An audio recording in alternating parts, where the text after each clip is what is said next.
I actually really like that music. Sarah, the instrumentalist, fantastic. So yeah, even though I don't know how to keep the music playing. I should try that sometime. But welcome to today's live stream. We are doing the Elegoo LCD 3D printer. It's exactly what it says on the box. So as you may be able to see here, we've got the full Elegoo Mars lineup today. But today we're going to be looking at the Elegoo Mars 2 Pro. It's not the Pro 2, it's the 2 Pro. So supposedly with a 2 in the name, this is like a full new thing. And it's probably more similar than you'd think to the old ones. Not that they're like particularly old. The Pro has been on sale for a couple months only, but it has a new LCD panel. The core of the printer is all new. It's a monochrome panel, which should make it really fast. It should make it last longer. They say 2,000 hours, and it even is just a hair bigger.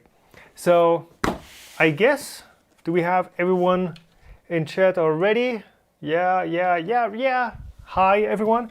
Let's just go and dig in for everyone who's early. Let's just cut to the chase. So, weird box. So, I'm assuming this printer is actually upright in this box. But you open it up from the side. I don't remember how the old ones are packaged. Can the screen retrofit into the old machines? Part-time Ronan's asking. I don't think it can, because it is a slightly different size, and I would think the signal, or I would assume the signaling would be slightly different. All right, user manual. Rounded corners, thank you. Packaging list, you get gloves, you get a mask, you get a scraper, you get funnels, and then a C adapter. So we're gonna look at that once we have it out of the box. Looks like the interface and everything is fairly similar. Do not throw away the FEP film, so you get, looks like 2 spares. So this is the film that is separating the resin from the LCD screen itself. And there it is, there is the machine itself. But I think to get it out, we need to get out the accessories box first. Toolkit, hex wrenches, I think I've got like 24 of these already. Spatula, this is a sharpened spatula. Power brick, same 12 volt, 5 amp unit you get everywhere. You get a bunch of gloves. I'm hoping these aren't latex gloves. I think they're nitrile, which is the correct type. You get a little pitcher, little measuring cup, the scraper to scrape stuff off the bed. These, surgical mask style ones, they are black, so I'm assuming that means they contain activated carbon, which makes them useful for using with resin, which where you want to filter out volatile organic compounds, VOCs, and these masks without any carbon in them really don't do much. What is this? These are flush cutters. These are actually fairly decent ones, the same ones they've been including. The injection molded drip tray that we're going to show that once the print is done. And what are you? You're the seal for the lid, which really doesn't do much. So that's going to go bye-bye for now. And yeah, USB drive with, I assume, a few test print files and software and instructions and all that on there. Okay. We will do the other printers in the poll later. I don't think so. I've got them here. So the printers that, would you recommend this printer to anyone who is just starting out in 3D printing? Martin, I've literally not taken it out of the box. Like, I cannot recommend this printer positively or negatively at this point. I mean, that should be obvious. And we're gonna unbox the other printers from today's Twitter poll. By the way, at Tom's3DP at Twitter. No, I don't think so, because those will take a bit longer, and those 2 printers are the Creality Ender 3 V2 and the Creality CR6 SE, and that box is empty. So no, I will not be unboxing those 2 printers today. DB3D Dan asking how I am. I'm good, thanks for asking. Yeah. Do you know what the difference is between the Pro and the non-Pro version? So, honestly, I don't think there is a non-Pro Mars 2 yet. I've got the original Elegoo Mars, I've got the Mars Pro and I've got the Mars 2 Pro. I don't think there is a Mars 2 non-Pro yet. That looks interesting. Wow, that's actually overexposed. So the foam here looks like it's been cut away by hand. BAM5 wanted to hear CR30. I don't have a CR30, but I mean, I could ask Reality for one. So the build tray that you get, is this another different type? Yeah. Let me show you real quick. Oh, that's nice and reflective actually. We have plenty of cameras to show this sort of stuff. So this is the style. Why is this sticky already? I don't trust this. This is the style of build tray that you get on the Mars 2 Pro. So this is just a sandblasted looking surface. So I'm going to put that right there for now. This was the original surface on the Mars, and as you can see, I've already scratched it, and it's a black anodized. This is a clear anodized. So they're basically, the surface is basically the same, I would say, because the color in the anodization doesn't really do much. But you can already see it is slightly bigger than the old build surface, and that is actually representative of how large the printer can build. And then the Mars 1 Pro, I should probably be wearing gloves for this, but just for now, the Mars 1 Pro has this like lathe turned texture on it. So this is a very, well, I guess pattern. You can see the machining marks in there. That's what the Mars Pro came with, Mars 1 Pro. And then this is what the Mars 2 Pro comes with. So it's interesting that they went back to something that is a lot more similar to the original bed texture. I was expecting they would stick with the like coarse machined style. Mike Dean, we've already answered that question. The old Mars Pro cannot be retrofitted with the new screen, unfortunately. At least that's the consensus for now. So yeah, as far as those beds go, just to finish up on that topic real quick, I've not really had adhesion issues on any of these beds, but I've not printed like super challenging stuff with the printer. And I wonder, what is this? Guys, can you see this? It's like, yeah, you can barely make it out. There's like black char, black bits. Yeah, it's char. You seen that? That's like bleeding streaks. Oh, I know what this is. Ooh, I know what this is.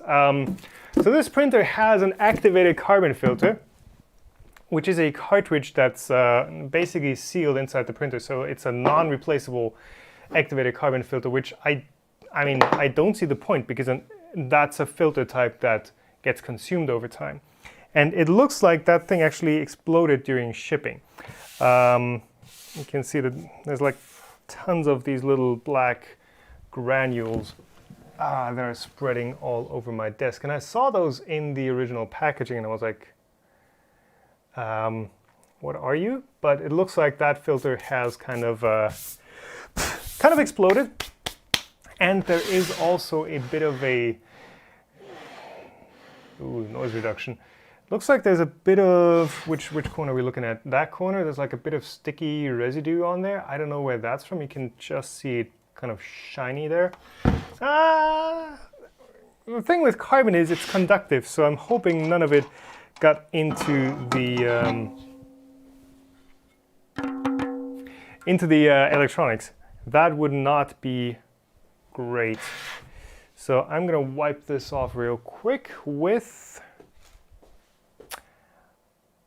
I'm hoping I'm not out of paper towels. 1 second, please, as I check my stashes. Yeah, nah, okay. Well, I guess this will do.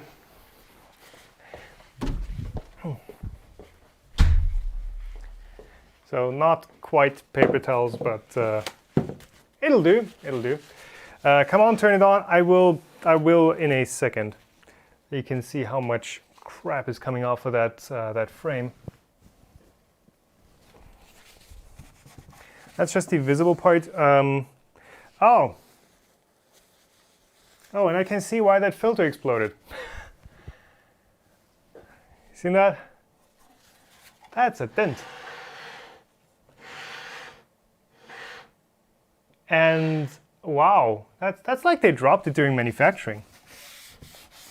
So there's from how it was packaged, first in the foam and in the Amazon package, that did not happen during shipping. That did definitely not happen during shipping, because the Amazon box was completely fine, and the printer box also looked great. So this is something that, you know, the printer rolled off the. You can see how messed up that is. This is something that the printer rolled off the assembly line with, or at least, you know, was packaged like that. Okay. Yeah, this. I don't know how old this toilet paper is. This might be like the premium stuff that you were able to buy earlier this year. So I'm hoping that the ZX's, oh, and also the CX's top plate. This is just decoration, but this is also loose. So we're not off to a great start. I want to see if I can open this up real quickly, just to be sure. And I think the top plate here, this red piece, is probably functional. So I'm going to try and open up. You can hear a crunch. I'm going to try and open up, and you can actually see it actually dumping more carbon out. Yeah, I'm going to have to open this up. I'm going to try and open up the bottom. I've never disassembled one of these, but there's always a first for everything, right?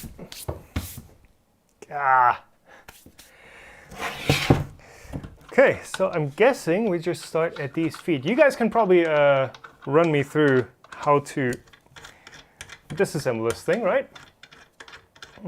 Why do all of these resin printers look so incredibly similar? Is it simply function over form? Chat, great question.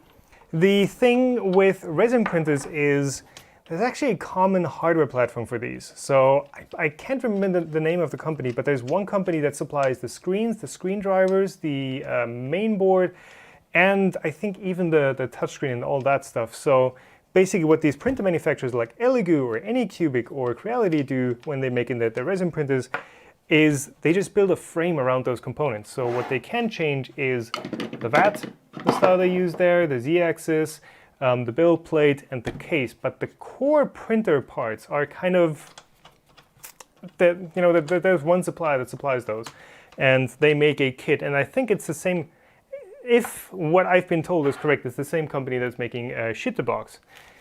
So yeah, it's just out of, did I even have to take that off?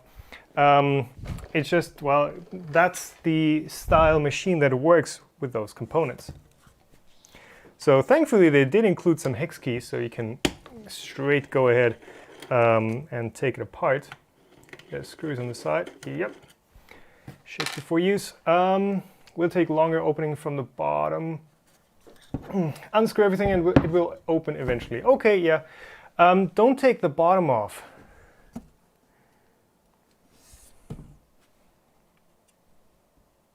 Don't take the bottom off. Open from the sides. The main UV LED is mounted to it. Okay, so I'm gonna undo that. Thanks for that tip, the Viper Man. Like I said, I've never disassembled these. I've never had the need to disassemble one. But, you know, why not do it live on stream? So I'm guessing these sides just pop off and you get like a clamshell style opening. Hoping I've got the correct, nope. Did they include, yeah, they included the small 2mm hex key, which is very thoughtful of them. Front and back plates slide. Okay, so ooh, short little stubby screws. So these are like M3x5s, and they're not very tight on there.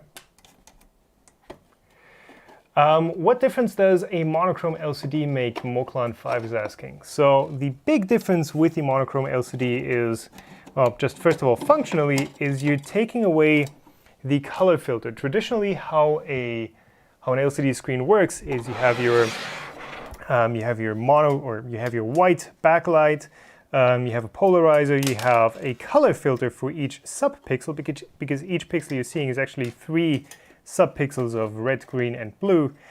And, well, those individual pixels only get 1/3 of the light to start with, because they have that color filter that takes out all the colors that that pixel is not supposed to show. So the blue pixel gets taken away all the green and red light.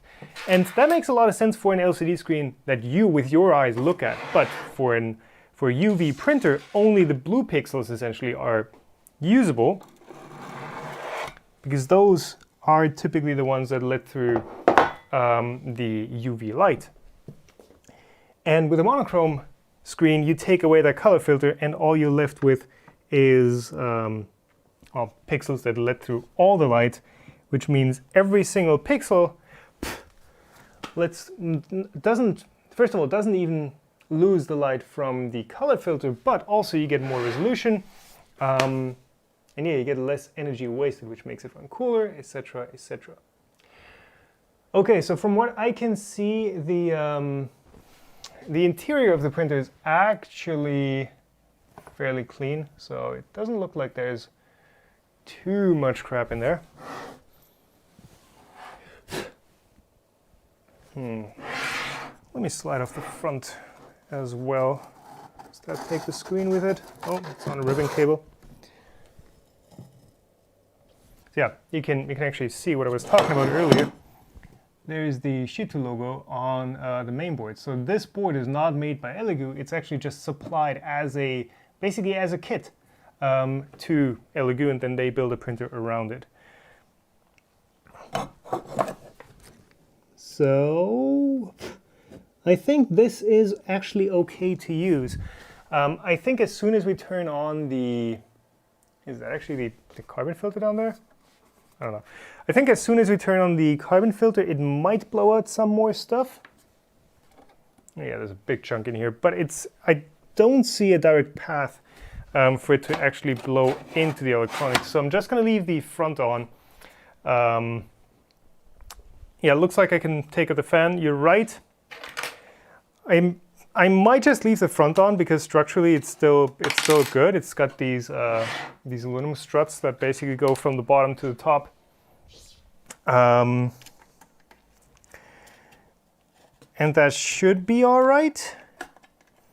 And then when there's more stuff blowing out of the fan, it's actually just going to blow it out of the case instead of getting swung around in there more. How much does this cost? Cursiver, good question. So this is 290 something euros right now, shipped from Amazon. Is it? You guys probably can look that up real quick. But depending on where you look, so on Amazon.de, so the German Amazon, which I've also linked below, they also do international shipping. You can get it. It is in stock right now. If you check on 3D Jake, which is also selling them, it's a pre-order. So you have to pre-order for... Why is this so early? So you have to pre-order for November delivery, which is not that great. But yeah, 290 something. So a bit more expensive than the old Mars Pro.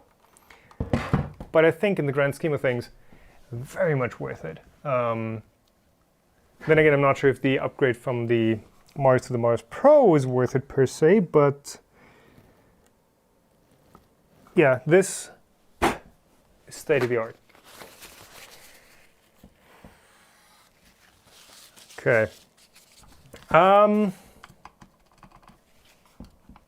Okay, so the black backplate here also isn't very tight in there. So it looks like they've still got a few things to fix on their assembly line, like the smash back, like that shouldn't have shipped. All the loose parts, like this thing is loose, and I don't remember undoing these screws. You've got it on camera, right? These two screws are structural. Okay, so we'll make sure these are tight. Yeah, and then the top plate, which is not, again, is not functional, but shouldn't be loose. Yeah, I'm just going to use it as is, just to get going with it. check the carbon filter. We're going to see what it does when we turn it on. It's probably going to blow out a bunch more particles or carbon flakes. But it's just carbon. Shouldn't be anything harmful in there. I'm going to read you the Photon Zero. I don't know, maybe someday. Used printer buyer's guide. Ooh. That would have to be quite broad. It's like a used car buyer's guide almost. So that's how we're going to use it. I think this is still plenty strong and all. Let's go through the calibration. And this backplate we're just going to leave there. Just in case, cover LCD before you turn it on. The LCD itself still has the original protective film on there. Did I unscrew the bottom screws? I unscrewed some, but I redid them and retightened them. So let's see. Maybe after the print we can look at the activated carbon filter. But again, Print3D, I don't put a lot of value into that carbon filter because it doesn't seem to be a user replaceable part. At least I couldn't find any spares for it when I checked for the Mars Pro, that is.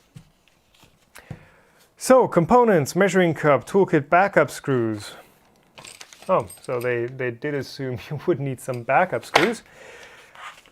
Yeah, one of the big differences of the Mars 2 Pro versus the old Mars's Marsisons is that it is ever so slightly bigger.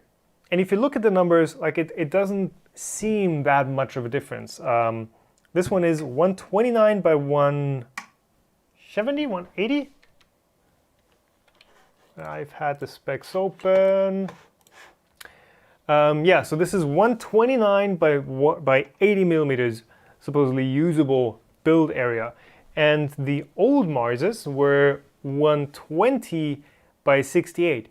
So we gain 9 millimeters in width and 12 millimeters in height, which does not sound a lot, but trust me, it is a massive difference when you just look at it. It is a lot more build area that you get out of the screen. And yeah, this is now a 6-inch screen versus the 5.5-inch screens that we had on the classic Marsisons.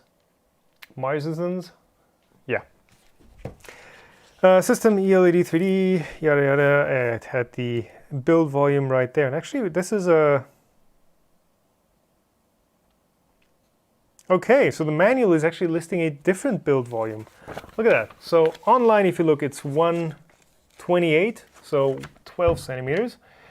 If you look here, if you look down there, that line, supposedly it's actually even bigger. So this is giving you an extra like 2 to 3 millimeters almost. So I'm not sure if that's a converting to inches and back or something, but according to the manual, it is actually even bigger than it says online. That's always something you have to be very aware of with printer specs. Like, is it theoretical build area, or is there something that with an FDM, with a filament printer, where the axis is just going to run into and collide and you're not going to be able to use that space? Or on, is it the Ultimaker? I think the Ultimaker has like those bed clips. Do those get subtracted? Stuff like that. With these, there shouldn't be anything in the way. But yeah. Unbox and test. Take out the printer carefully and take off the plastic film. So let's try and do a satisfying peel. Maschinenfaktur, why did I take it apart? You can actually skip back in the stream. You can skip back in the stream and see what happened, but essentially the activated carbon filter blew up during shipping because somebody dinged, or well, I'm not going to say during shipping, but during packaging, because somebody dinged the frame. And yeah, now there's activated carbon all over the printer.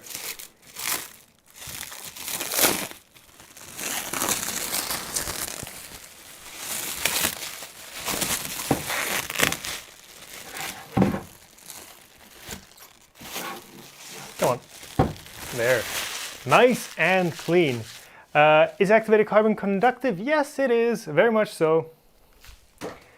Isn't that the reason why they didn't use pencils on ISS or on earlier space missions? Because like the graphite from your pencil is conductive, and you might get it into devices. Oh, was that static discharge? Nice.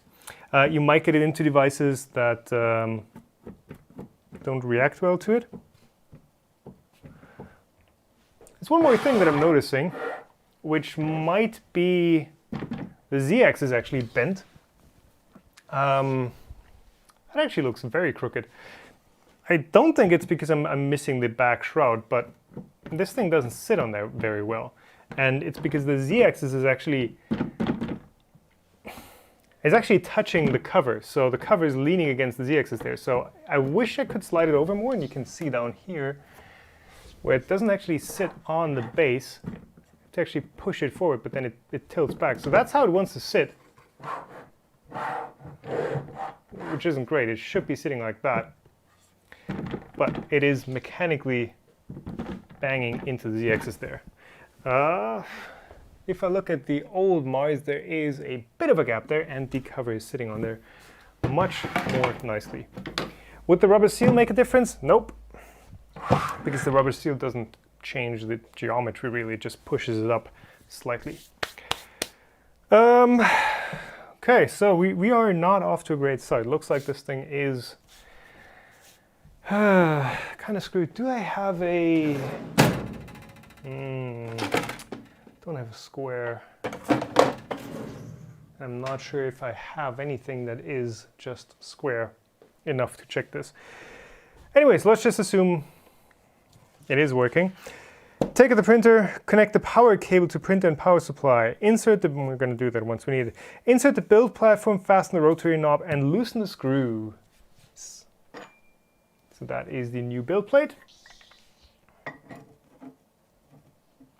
And it's down too low. So I guess we do need to power it on and lift the z-axis first. Let's see if it even does power on.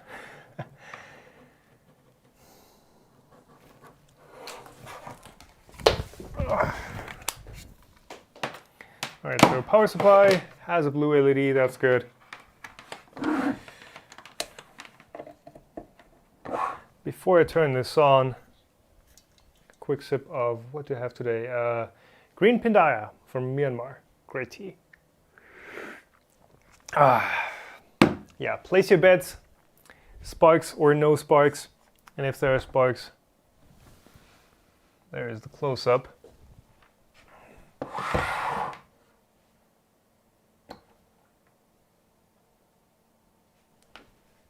Oh, and yes, there's the powered by shit again. Another peel maybe? Yes. So just as on the older Marses, the screen is a TN panel, and it's showing screen quality on camera is kind of hard, but yeah, that kind of illustrates it. It is very easy to get the colors to flop. So from like this angle, I'm barely seeing anything. From up here, you actually have to be straight on to the printer, and then you can operate it. There is a fan spinning, and I think that is actually the activated carbon. I can't tell which fan is spinning, but there is some fan spinning in there. It is fairly loud, yes. Yes, and it's the same mic setup. My mic's right here, and processing chain that I have on all the other live streams. So you guys should be able to compare these different printers to each other. So where's our manual move? There it is. We're moving up. At least the motor isn't that loud. And yes, this is a fairly chunky MGN style. This is a weird MGN. This is like a double, this is an HG15. So this is a double row with extra axial or rigidity about the traveling axis. So 4-row bearing, very nice indeed. Not sure if you need it for an SLA printer, but well, it can't hurt. Fire extinguisher handy? Yes, I do. Am I losing faith? Faith in what? Why are you so dusty? Okay, so there are 2 screws on the print head that we get to loosen. Is there an order that we need to loosen these in? Okay, fasten the front and the back in that order. I think on the first, was it the Mars? Yeah, it was the first Mars. This is the bed from the first Mars. Still had grub screws, which were a bit horrible to use, but mine was also missing this little M3 screw that actually holds the bed from, and keeps it from popping out. So when I undid these screws on the Mars, the first thing that happened is that the bed just slammed down onto the screen. So I'm hoping they put that screw in here, and I can see a grub screw, but I'm not sure if it's in enough. And yeah, so that's what's supposed to happen. There's a spring in here that's actually pushing this bed down. You can see this is spring loaded down, and basically you just plop it down onto the print platform, you home it, and yeah, then you tighten these back up. Now, there is a question of whether you should be putting in like a piece of paper between the build plate and the screen itself when you do that. Remove the resin tank and put an A4 paper between the build platform and the 2K LCD screen. And yes, in this case, there is that recommendation. Do I have an A4 sheet of paper here? Yes, I do. No? I've got the quality control checklist from the Artillery X1. There was no such checklist included with this printer. And also, I think we should be peeling our screen, our monochrome screen. So you can see it is, well, maybe you can? Yeah, you can see it's the glossy, smooth screen in the center, and then it's taped with like a big bezel, more or less, with just some black, very thin black tape around it. So this is going to go on here, I guess, to protect the screen and to give it that bit of an offset that basically simulates the FEP film. And this is aligned more or less. So, home. Good thing I've done this before.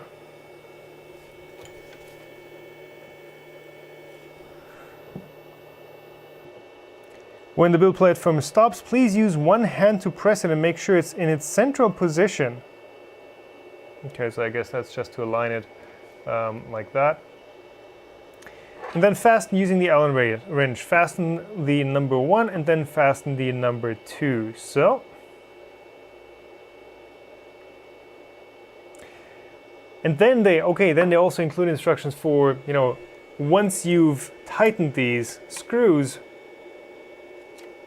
you should maybe recalibrate how tight it actually is against the bed, against the glass. So they're saying if there is no resistance or only few resistance when pulling out the A4 paper, click to descend the Z-axis at the distance of 0.1. If there is some resistance but you can still pull it out with slight effort, then stop adjusting the Z-axis. And I think that is slightly too tight.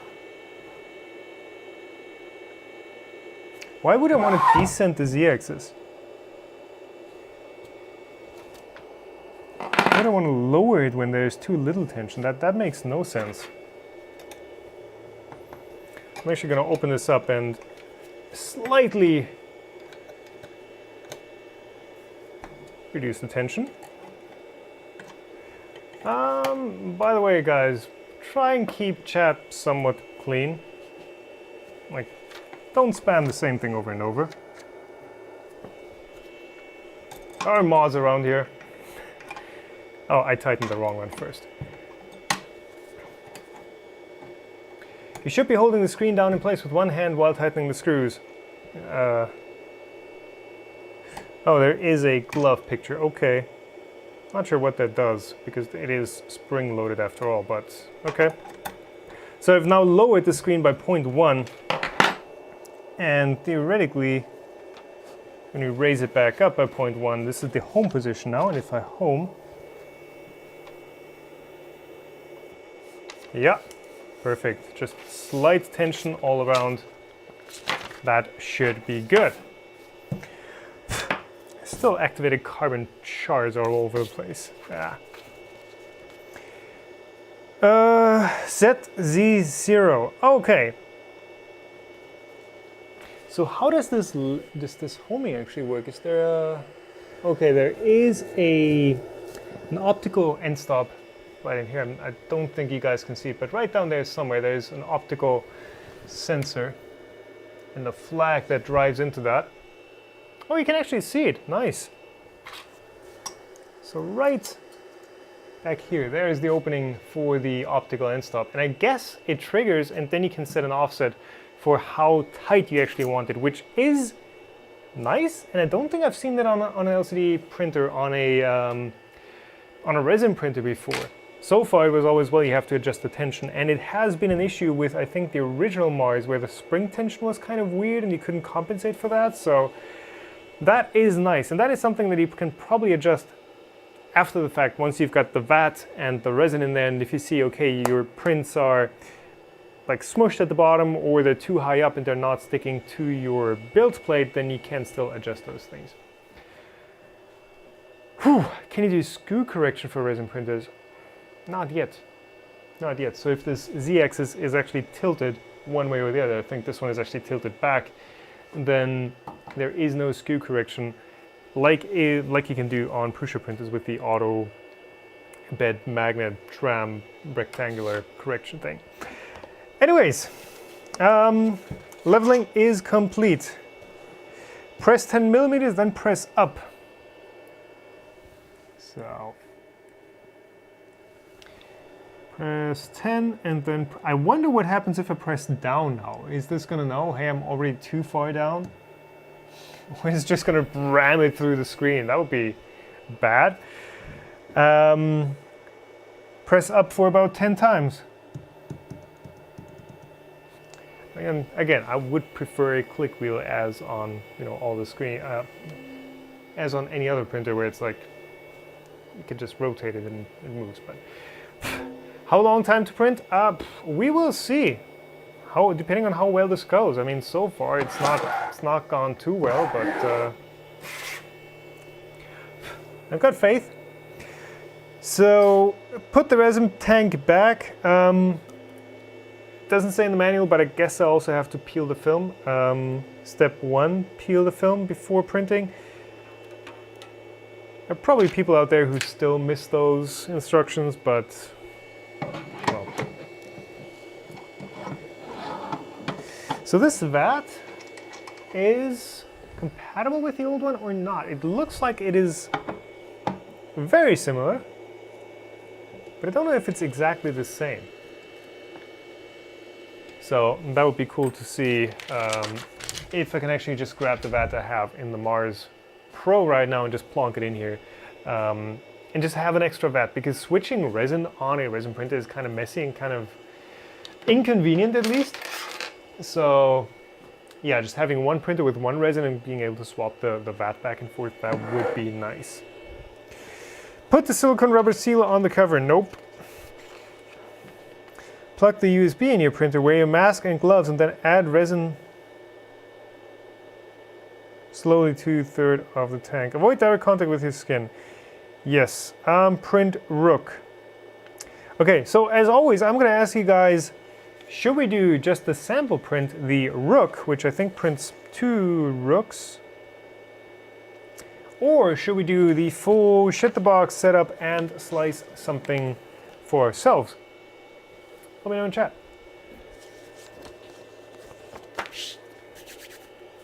Because I think there is some stuff included on the USB. while you guys let me know, I'm gonna fill in some resin. Now there is no resin included in the box, so Elegoo actually also sent out a bottle of gray ABS-like resin. Box, slice, slice, full setup, slice, slice. Samuel, thanks for that info. You can use a standard Mars vat. That's great. I'm actually gonna grab some extra resin real quick. You guys let me know what I should do here. Some resin real quick. This gray, I don't know, gray is okay, I guess. But we have options. So Part-Time Ronin was asking, can you use Prusa Slicer with this? And I believe it's not like super, I'm hoping you guys can still hear me.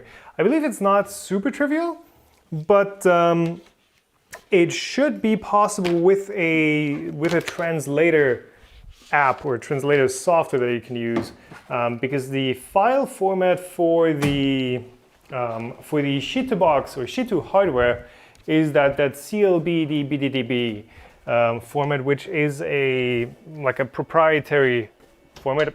I'm hoping it's still just an archive, a zip file, but yeah, it's not the same format as Prusa Slicer uses. We're gonna slice something. Calibration cube. No, I'm still not printing calibration cubes. I've never printed a calibration cube, and I will not print a calibration cube today. But I'm gonna let you guys choose which resin to use. So I've got I think I've got a pretty good lineup of, this is Elegoo resin too, right? Yes.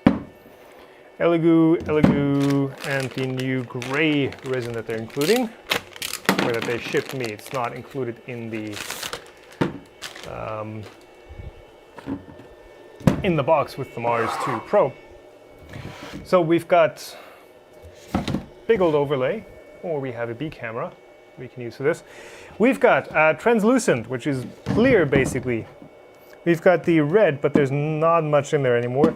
We've got more of these standard clear. We've got black, we've got green, and we have the new gray. So let me know.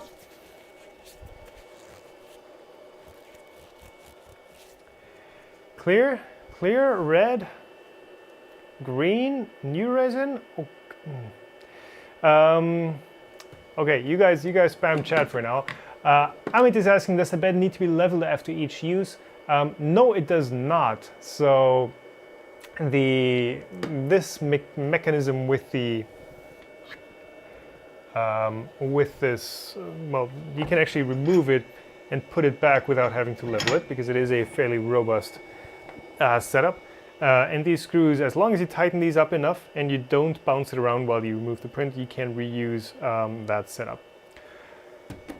So lots of interest for green and a lot for clear. So I'm gonna go with some clear and some green. So for those asking, this should be the same stuff, right? So we've got standard, yes. You guys have just asked, hey, have you ever mixed stuff? Well, let's try. Gray is easier to see. ABS-like, we're gonna try ABS-like at some point, but not today. I know it prints great, but yeah.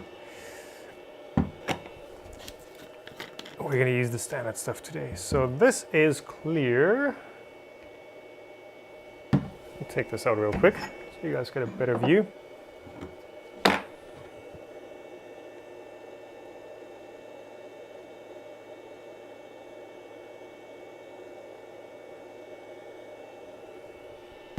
Okay, that should be equal amounts of clear and green, and I forgot which lid is which. This looks like green.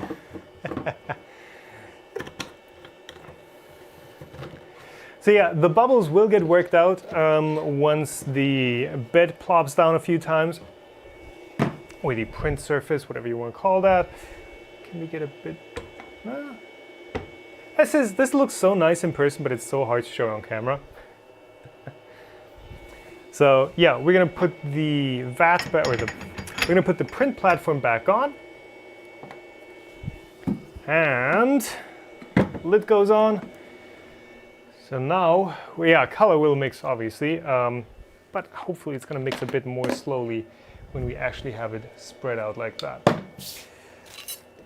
Okay, so software setup. I guess that's what we're gonna do next. For that, I do have to slightly rearrange this workspace, and I guess since I didn't contaminate these gloves. Yeah. Mikael, I'm seeing you, but you're spamming chat. Come on, take it easy. 1-2 is asking what is wrong with calibration cubes. The problem with calibration cubes is that they don't really give you a lot of information. It's just a cube. I would much rather print a Benchy, which has some real information about many different things, other than maybe surface finish of a square surface and how large your dimensions are. But honestly, on a 1 by 1 centimeter cube, you can't really deduct how accurate your stuff is going to be, because it's just your measuring area is going to be so much bigger than your actual model software by manufacturer, than your actual like scaling errors that you're going to get, or that you're going to try to compensate. All right. Tom needs a mini Tom to test. Yeah, that would be nice. Let me see what they're giving you for slicing software. Because the last time I tried to update Shitterbox, it was like, nope, you're not getting it. You're not getting the update, because it is a like you have to register, or you have to sign up, or something, and it really didn't want me to register. So thankfully they are including an executable, and we're just going to install this for now. Thankfully this is a completely separate computer from my streaming setup, and a computer that I'm not signed into anything, because you never know what you get with these with this software that you get on a random USB drive. I don't know if I would would want to install this sort of stuff on like my company computers, but I don't know. Do you want to restart the resource manager to achieve the thumbnail effect? So I'm guessing this, yeah, oh. Okay, that's interesting. So it looks like it installed an Explorer, Windows Explorer extension that gives you thumbnails for STLs, which I have mixed feelings about. Because on the one hand, it is great for just getting a quick preview of your files, and maybe I can demonstrate in the downloads folder. And if we zoom in, I'm guessing that's going to give me a preview? No, it doesn't.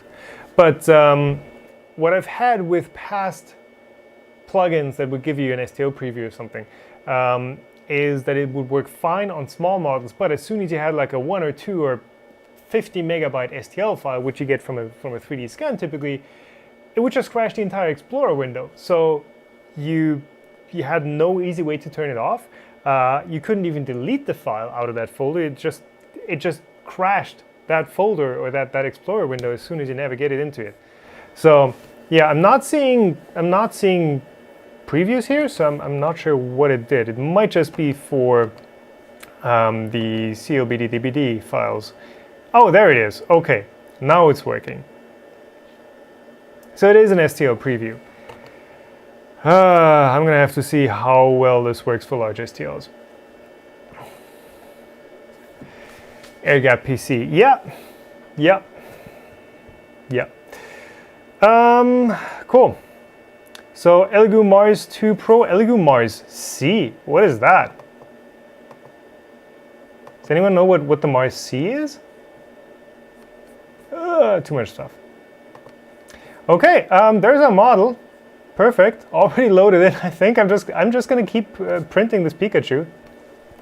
And I think I'm gonna have to grab my mouse, because otherwise So we're not going to have a great time rotating this. Microsoft has default 3D STL file preview from the 3D Viewer app, but it's not an Explorer show extension, because by default the Explorer just shows you those. I can't show them to you now, but those icons basically. You can open up STLs and view them, but you can't get the preview in Explorer. Hello Pikachu. How do I rotate you? Right click. So let me scale you real quick. Do I not have a scale slider? 10%? Nah, 15? So theoretically, this should actually be fairly quick. So let's do 20. Let's do 20. And let's see what our printer settings are. Where's our printer settings? There's our printer settings. Let's do new. No, I didn't want that profile. I wanted that new printer. So we're going to do Elegoo Mars. There's the Mars C again. Interesting. That looks like a silver version of something. Looks like a silver version of the Mars. But we've got the Mars 2 Pro. Interesting how the screen looks different there as well. There's a Saturn already. Okay. And let's see what we get for Oh. That's also interesting as far as resolution goes. So with another monochrome display. Plastic Gen 2 standard Mars. Okay. So screen resolution. Elegoo Mars Pro 1440 by 2560, Mars 2 Pro 1620 by 2560. And also print error is the one from the manual and not the one that's published online, 130.56 by 82. Compare that to the Mars Pro, which is a lot smaller. And you can see how much of a difference you see on the build plate there. It is a quite considerable difference in size. Resin, blah, blah, blah. Exposure time, 2 seconds. Down from 6 seconds. So this thing should print actually pretty much 3 times as fast as the Mars Pro. Wow. 50 micron, that's pretty coarse for an SLA printer. Infill, none, anti-aliasing, okay. Okay. Okay. So we're gonna need supports. Where's my supports? There's my supports. Let's do, where's my lift height? Bottom raft. Where's my model lift? Come on. Is that it? Every slicer has like different names for the same thing. Raft shape, none.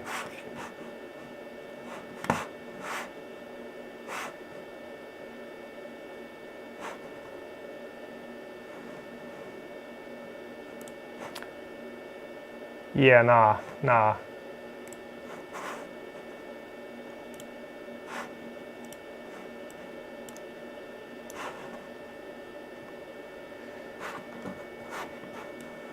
Is that really all we need?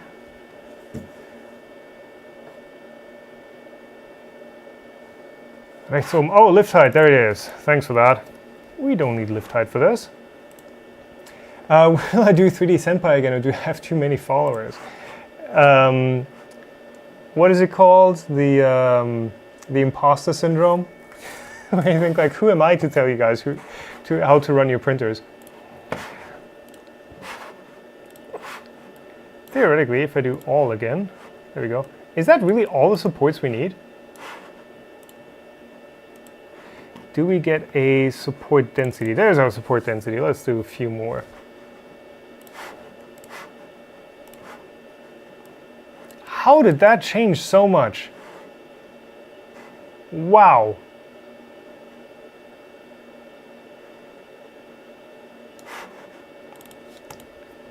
Let's try 80% then.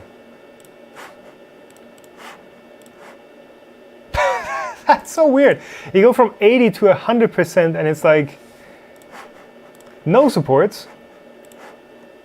Crazy supports. Okay, this looks decent-ish. That looks decent. So let's just go with it. It's supporting the tip here, but not this slope up here. Should be all right. Okay, I'm thinking this should be all right. Let's slice. Exponential value, but that's not how percentages work, man.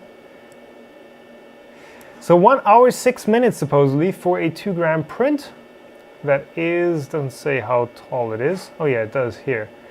25 millimeters tall. I think we can do that. So let's save this out to our USB drive. And save into USB drive, and it should show up on the Mars 2 Pro with a preview haul of the model. Nah. No faith in automatic support. So far they've been working okay-ish. Do these printers still have layer lines? Yes. No. They have a different type of layer line. So they don't have that curled out layer that you see, or if you look at one layer, it's like bulged out. These have more of a square profile. So even when the layers are still fairly thick, you see them less because they're not as much contrast, I guess. So yes, these printers still have layer lines, but they're less visible. What's actually more visible, because the rest of the print is so perfect, is the aliasing from, the camera not focusing, is the aliasing from stuff like, you know, just the LCD resolution limit. This is a 50 micron resolution on this screen, so the pixel size, which I don't know how that works with the monochrome panel, but anyways, 50 micron pixel size. So basically, if you have a shape that's like this, you get a 50 micron like stepping shape, stepping pattern on the surface. Anything that's not like perfectly lined up with the X or Y axes of the pixel rows here. So yeah, let's just refocus this camera and try print. So where are we at? Print. There's a swole Pikachu. Looks like it's slightly missing its head, but that might just be because I was in the preview when I saved it. Let's see. Anti-aliasing, yeah, anti-aliasing is an option, but I've not seen it work on these printers yet.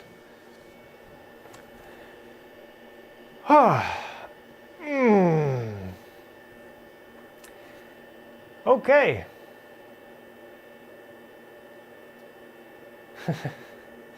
Who are you to tell us how to run our printers? You're the 3D printing expert in YouTube. You know, the thing is, I don't believe that, because there are things that I genuinely do not know, and especially on live streams where I've got so many things to manage. You know, trying to tell a story, trying to teach you guys about the printer, trying to manage tech, trying to manage the printer itself. I mess up, and then I feel like, I should have known that, for example. So I don't know. Let's just see how this print goes, and we'll see about 3D Senpai maybe next month. I've got a bunch of videos planned for the rest of this month. So yeah. Print3D is pointing out that it does have anti-aliasing. Now, what I'm saying is it does have that checkbox in the software, but I've not seen it actually make a difference, or a very visible difference in the print. I'm gonna have to investigate more into that and just see how visible those aliasing lines are with it on and off, just on the exact same print. But yeah. Rage is asking when am I doing the Halloween series, when I have the time. So probably not this year, definitely not this year. There's just too much stuff going on. In fact, the big project for this year is actually going to be moving out of this studio again. So I moved into this studio just beginning of the year, and I got settled in after fixing the internet and fixing a whole bunch of other things about it just recently. But as it turns out, there is something in the air here that makes it hard for me to breathe in here. So whenever I walk in here after 10 or 15 minutes, I notice, okay, my throat's getting sore, my nose is starting to burn. Been to doctors, they're like, well, maybe you can be part of like a university paper, study, trial, something like that. But they're like, oh, we don't know. And also because this is a rental, I can't just tear a hole into the wall and put in a ventilation unit that's going to put a crosswind across this entire thing. It's like, yeah, this space is, I mean, it would be great size-wise, but it's not working for me. It is unpleasant and possibly unhealthy for me to work in this space, so I'm not going to. So yeah, I'm gonna reset to zero. I'm gonna move back into the old basement studio. I've been putting a ton of time into that recently to fix that up and to make that look nice, but yeah, that's gonna take a lot of my time. It's just yeah, not what I was planning on, but you know, stuff happens, as it always does, and well, you deal with it. Could be the resin. Well, I don't have any open resin in this studio. I have all the resin boxed away and stored away in a different room with the door shut. So even in here, I get I get those symptoms, and it's like I work with resin. I'm near resin like right now, and it's not any worse than it is usually. So I don't think that is what it is, and yeah, I just have no way to diagnose what it is to stop it. No windows. Yes, I do have windows, and when they're open and when there's actually a crosswind coming through, it is better. But anyways, it is how it is, and you know, as an entrepreneur, you. Sorry if I talked into that. When you're an entrepreneur, when you're, you know, one and a half man show, you learn to deal with things, you know, and this is my best way forward. Maybe it's allergies. I don't know. Whatever. Moving on to some cheerful things. Thanks for the $5, Jeremy. As I always say, I'm sorry to have gotten you into 3D printing. Well, I don't know if it's all bad, but yeah, it can be quite the addiction. And yeah, welcome aboard. So yeah, the print supposedly is doing, wow, that is noisy.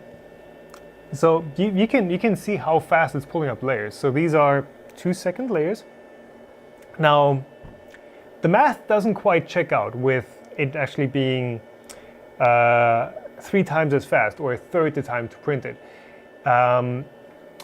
Because you still have that move. You still have that move where it peels off the part from the FEP film, and I think that is actually more than 2 seconds. So yeah, you can see the exposure itself is actually way quicker than the move to lift it up and down.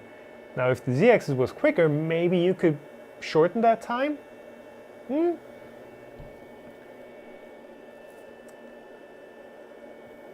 But yeah, I'm gonna have to do a comparison of the Mars 2 Pro with the old Mars Pro with the old Mars, which one prints how fast. Yeah, Jeremy, tip is much appreciated. Not necessary though. Like, you guys can always watch this stuff for free. No need to tip.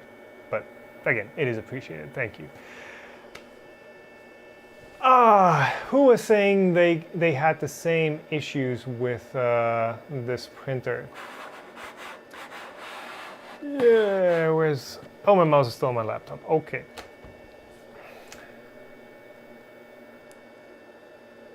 Samuel saying, sorry, you got the same QC issues as a few of us. So, for those of you who have... you guys heard that, right? For those of you who have this printer as well, what's your experience with it? Also, I'm not hearing the separation sound, which is making me kind of nervous. Because these printers are fairly new. I think they just had a handful of review samples that they shipped out. But I guess if it's in stock on Amazon, it should be out there. And someone was actually commenting in chat before the stream started. It was like, hey, yeah, I got mine this morning. Or was it Twitter? I don't know. Daniel is saying the reason Prusa tilts the vat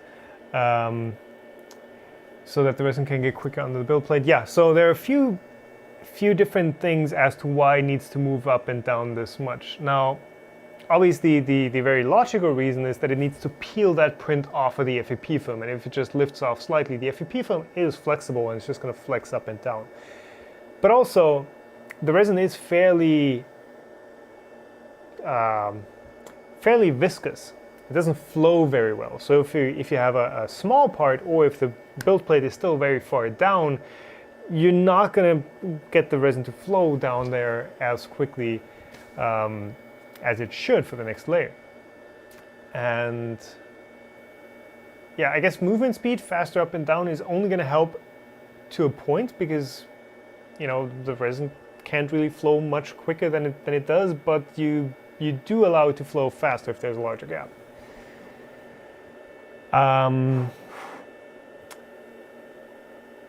Does it pause? See if it's sticking? Yeah, so these printers can pause and they do actually move up. So we're going to do that in a second. What height are we at? I think we should be able to see something. We're at layer 39, so that should be 2 millimeters or something. I'm going to put my gloves on real. What is that emoji? Holy crap.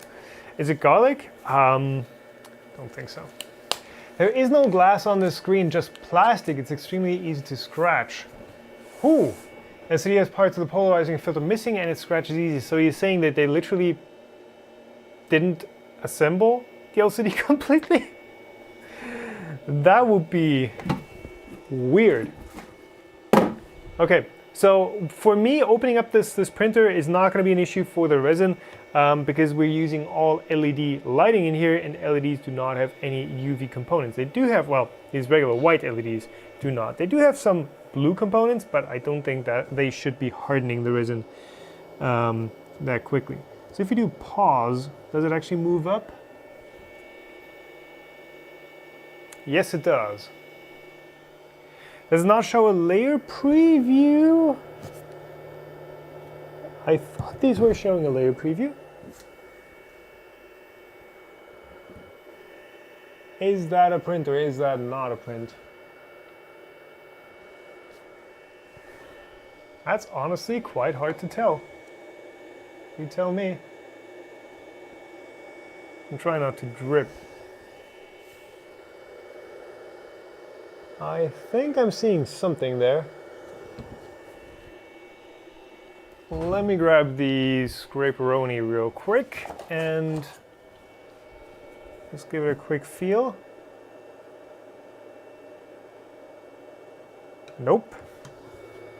Nope. There is nothing on there. Nada. Zero. And there is actually, did we have the same issue with the Mars Pro, by the way?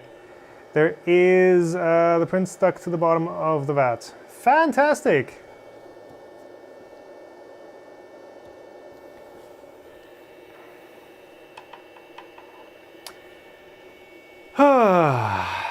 Can you repeat the price of this printer? 290 euros-ish, somewhere in that range. Of course, it always depends on which sales are going on, etc., etc. But around 290 euros. Matthew, thanks, and welcome aboard. I'm going to try and remove this from the FEP. There we go.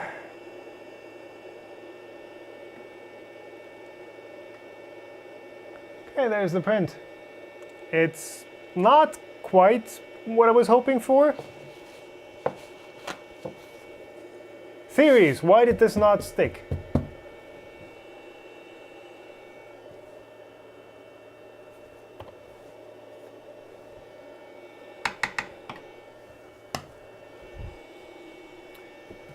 Low initial layer time. Well, it's default. It's what Elegoo are supplying.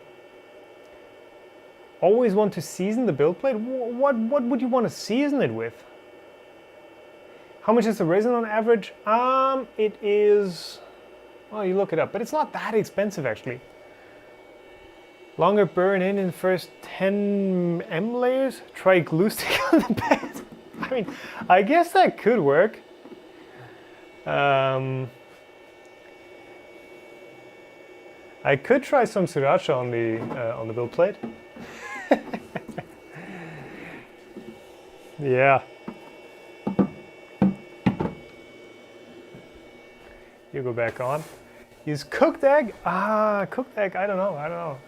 It would be interesting. There is. Oh, I got some resin on the cover.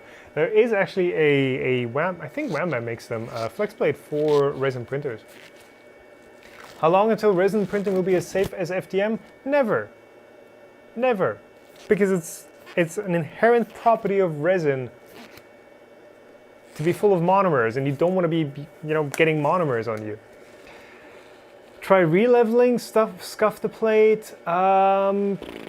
So the plate was fairly tight. Shouldn't you wear a respirator? Yes, I should, and you should too probably, but it doesn't make for great communication when I'm wearing a respirator. And this thing supposedly has an activated carbon filter, though you can definitely still smell the resin. So let me go through the settings real quick that we were using, which are the defaults, by the way.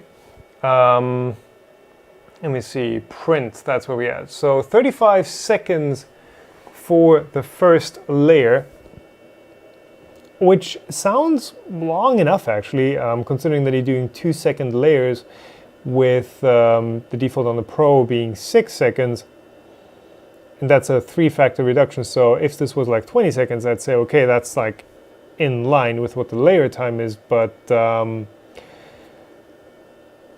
35 sounds all right. And by the way, here the lifting distance, you can reduce that, and it's just going to print faster. So if we do just 4mm lift or something, we are going to save some time. And you can increase the speeds as well. Interesting.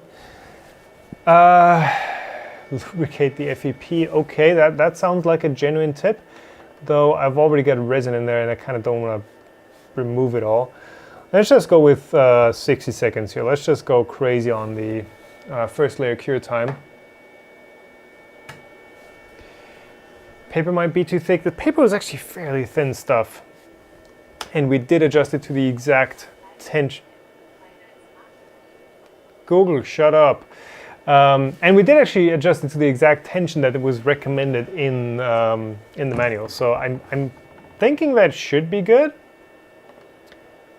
So yeah, let's just retry with a 60-second first layer.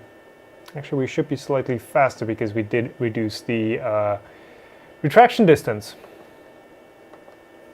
Replace, and yeah, by the way, here's the files it's producing. It is creating CTB files. Okay. Do we have 7-zip installed? We do not. But yeah, it is, I think the CLBDD was the old one, and the CTB is like a compressed version of that. And that is the one that is a bit harder to use with tools like Prusa Slicer or alternative SLA slices in general. Let's just retry. I mean, this was fairly fast.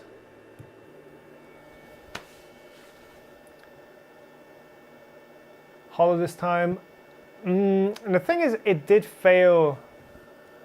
I think if we do hollow it, it shouldn't have made a difference in the printing, because it looks like the first layer didn't even stick onto the build plate, because I don't think I ever heard that peeling noise. So hollowing is not going to make a difference. Hollowing was not why it failed. Tilt model in the slicer.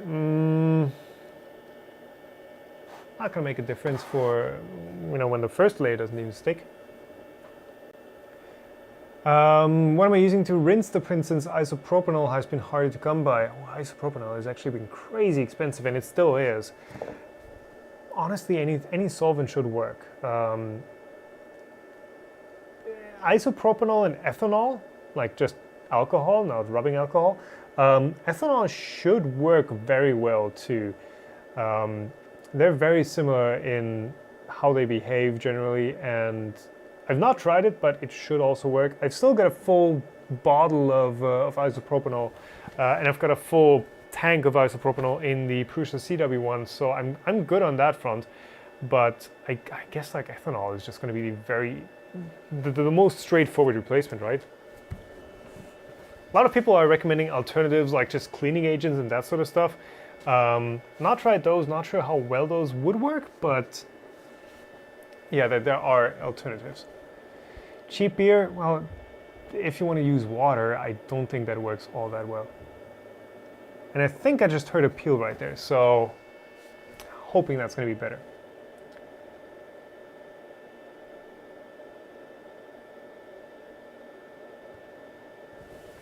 IPA is back to $5 on eBay. Ooh, that's good. I saw it in the store recently, and it was like $29 a liter. So, Think we'll ever have resin on par with polycarbonate filament?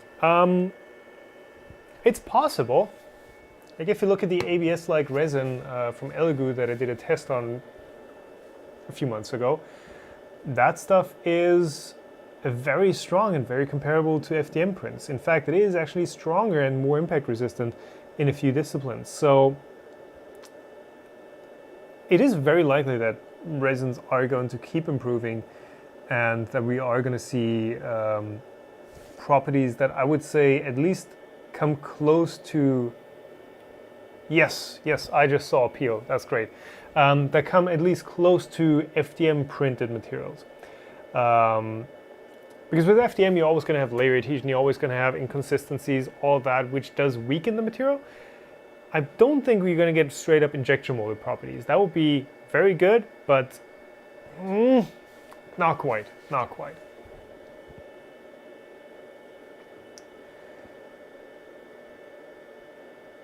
Mineral spirits, denatured alcohol is kind of toxic. Isn't like I'm not sure it's the denatured alcohol is ethanol, right?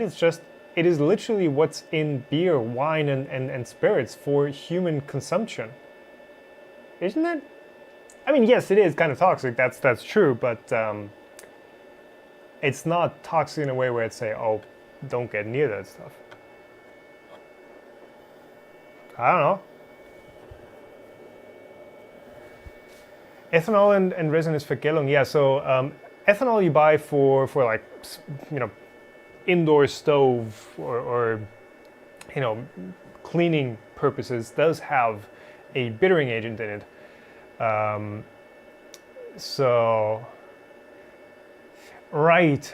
Okay, that's the okay. Okay, right. I did read about this recently. It's all coming back. So yes, commonly here in Germany, when you buy ethanol, it's usually like for like indoor stoves, marine stove fuel, like just as a burning agent, as a fuel. And as always, that stuff has a bittering agent in it so that you don't intentionally or unintentionally drink it. Now, denatured alcohol apparently in the US is something different than what we buy as ethanol here.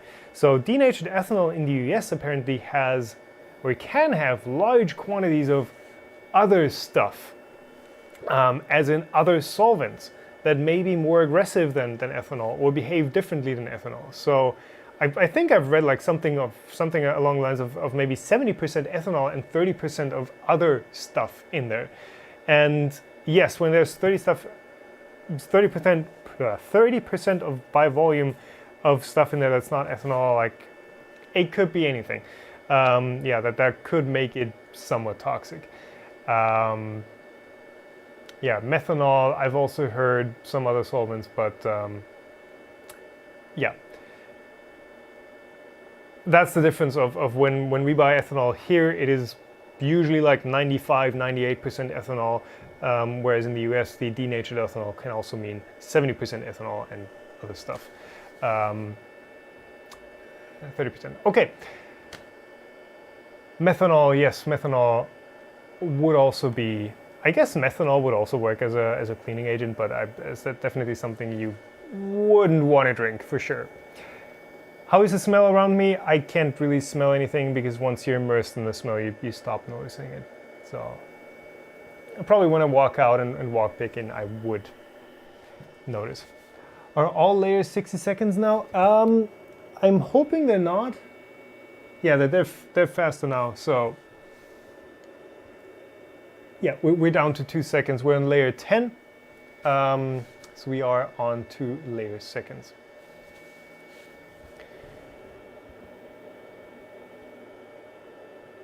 Please do a DIY UV curing machine similar to the Prusa. Yeah, that's definitely one of the biggest limitations to resin printing right now still is that, you know, I think the most important parts to resin printing is actually how you post-process it. And yeah, post-processing without a curing and cleaning machine, I think is just a huge pain still. Unless you have, like, obviously some sort of a setup that you've built yourself. And I think there's an Anycubic machine that you can buy that is very similar to the Prusa CW1. I've not tried that yet. That might be an option, but it is a couple $100. Yeah, and apparently 3D Maker Noob already did a video, so yeah.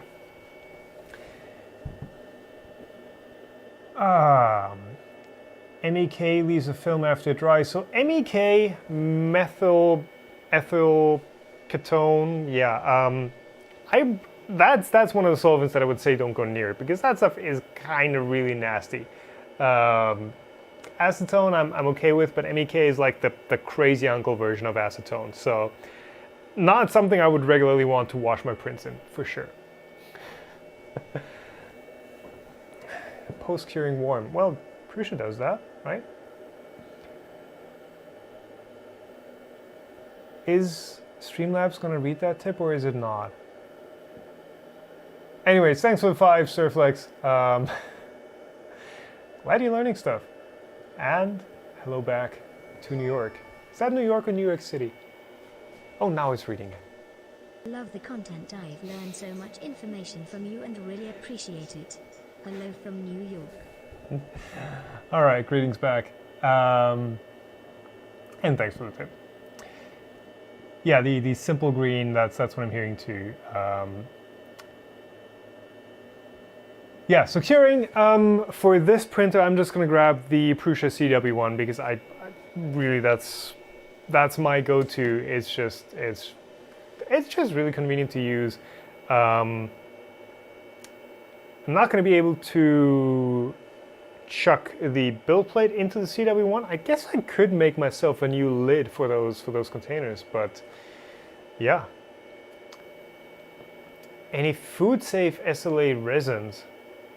So uncured, none of them are food safe, but when they're totally cured, I wouldn't say they're food safe, but they're not as dangerous anymore. I wouldn't put my food with them. I think there might be a few that are okay in that. Dental resins, Natrum, good idea, but those are kind of expensive.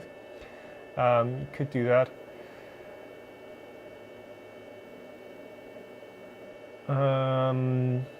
Christopher is asking, does the CW1 actually heat? Thought they were just using a fan. No, it does actually have a heater in it. It is the intention of the heater is just for drying the parts so that the IPA dries off more quickly, but it also, it of course leaves your volume hot while it's curing. It's not venting that air out anymore. So yes, the CW1 does cure warm, and it's just a very, very nice machine, I think. How much ISO does it use? It doesn't actually use any isopropanol. It's just, you know, it's filling up with resin basically. So it's using the same as well, any other cleaning solution. Am I hearing the peeling sound now? I am not, but I think we are in a region where there is a very little cross section in this print. 129 for the cure station, and Yalan is pointing out the Mercury Plus. I guess that is their cleaning station. Okay, that's weird. I'm not seeing anything on the build plate again. I heard the peeling noise.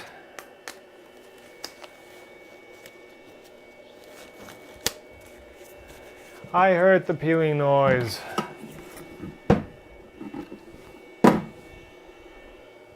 Don't let me down. So there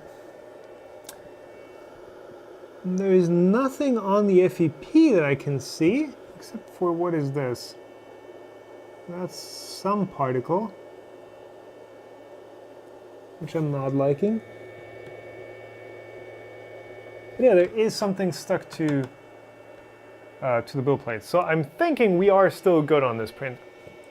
If I tilt it back, you guys can take a look and tell me if that's looking good to you. So yeah, that looks like a print, right? That very much looks like a print in there. I think we can keep going. I think we're good.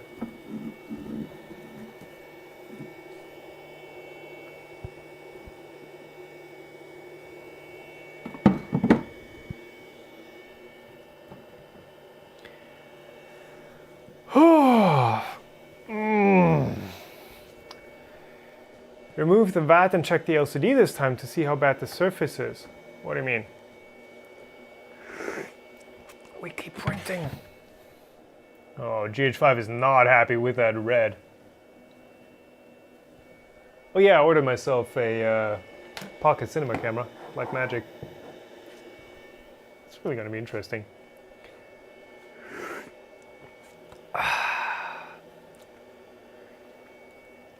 Am I still drinking resin? Yeah, the good green stuff.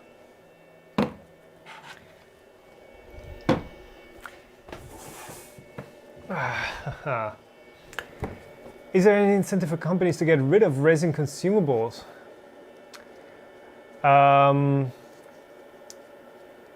What do you mean the resin consumables? So I've checked with my local recycling. Well, basically, it's part of the. Well, no, it's not. It's not. I guess it's the responsibility of the municipality to take care of your waste stuff, but it's not the municipality themselves doing it. So they are basically the recycling station where you bring your stuff. They're saying that anything that is solvents, even if it's contaminated with resins, is like totally cool. You just drop it off and there you go. Resin, uncured resin, obviously you would want to cure it and then you just toss it in the trash because it's non-recyclable. Uncured resin, I guess, is special waste, but yeah, just like the solvents themselves, you do need to drop it off, at least here locally. Low Bavaria, Germany, you can drop it off at a recycling station. They're going to take care of you. You don't need to get a specialty disposal unit to pick it up in hazmat suits. So apparently it is fairly chill here. I'm not sure how well that stuff is then being recycled or processed, but at least in my case, it is fairly relaxed to get rid of like of IPA that is saturated with resins, for example.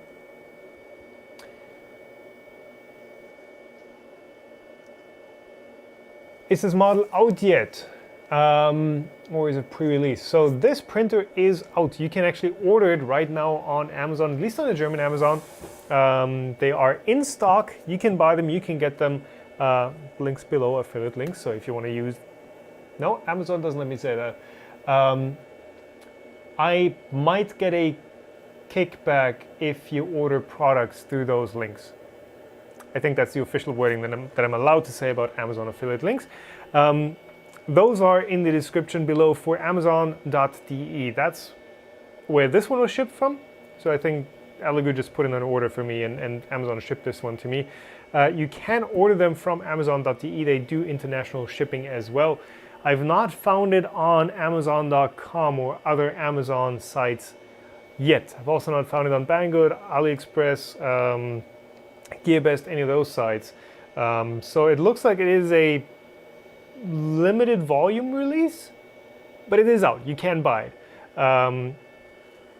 Usually I was renting about Elegoo's release strategy with the Mars and the Mars Pro, where it was announced and then it wasn't available for a few months. But they still expected you to make like review videos or unboxings or stuff about a printer that wasn't shipping, that didn't exist. Or at least they asked about that. And I was like, guys, can't keep doing that. And apparently they are tuning that back, where they build up a bit of a stock, bit of a stockpile of machines that they can ship out right then and there when they announce and release the printer. So Simone has ordered it on Amazon. So apparently it's Amazon Italia. So apparently it's available there as well. But yeah. Camera shows even the tiniest specks of dust that you dry seems to repeat. Okay. Any environmental concerns about the disposal of waste chemicals? I mean, just drop it off at your recycling station. So yeah, they would take they would take care of it. I wouldn't dump it into the next river. That's for sure. Yes, and Christopher, good point. Check with your local authorities. Daniel was pointing out Elegoo has a warehouse about 10 kilometers away from China.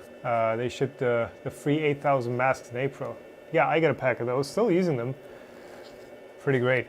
So yeah, I don't think it's an Elegoo warehouse. Usually it's like a company that does logistics for someone else. And I'm not sure how full of Elegoo Mars 2 Pros that warehouse is, but yeah. Tell us something funny. I'm German, I don't do fun. Come on. That was a joke, by the way. Haha. Chad is asking, are there concerns with long contact with cured resin on skin? Cosplay, masks, etc. Whoo! I'm probably not qualified to give a definitive answer on that question, but I would not trust resin. Let me put it this way: I would not trust uncoated resin on my skin for extended periods of time. Once it has a clear coat on it, I think it would be okay.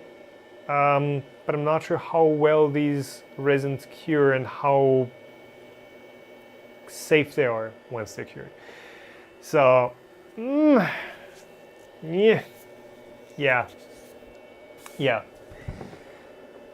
Put a clear coat on it, just to be safe.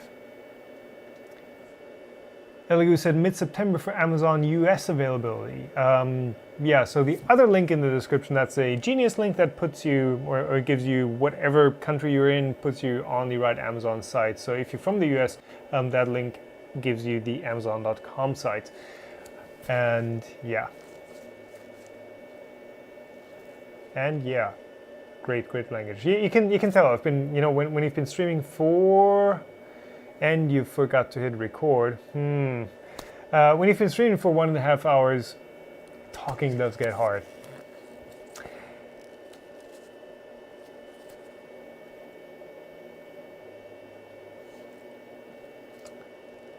Right. AS is asking, we will be testing resins as filaments. Question is like, how? Now, the difference between a resin and a filament is the filament is a thermoplastic, which means you can heat it up, it gets soft and softer and softer and softer as it heats, and you can extrude it out of the nozzle and it's going to stick to something.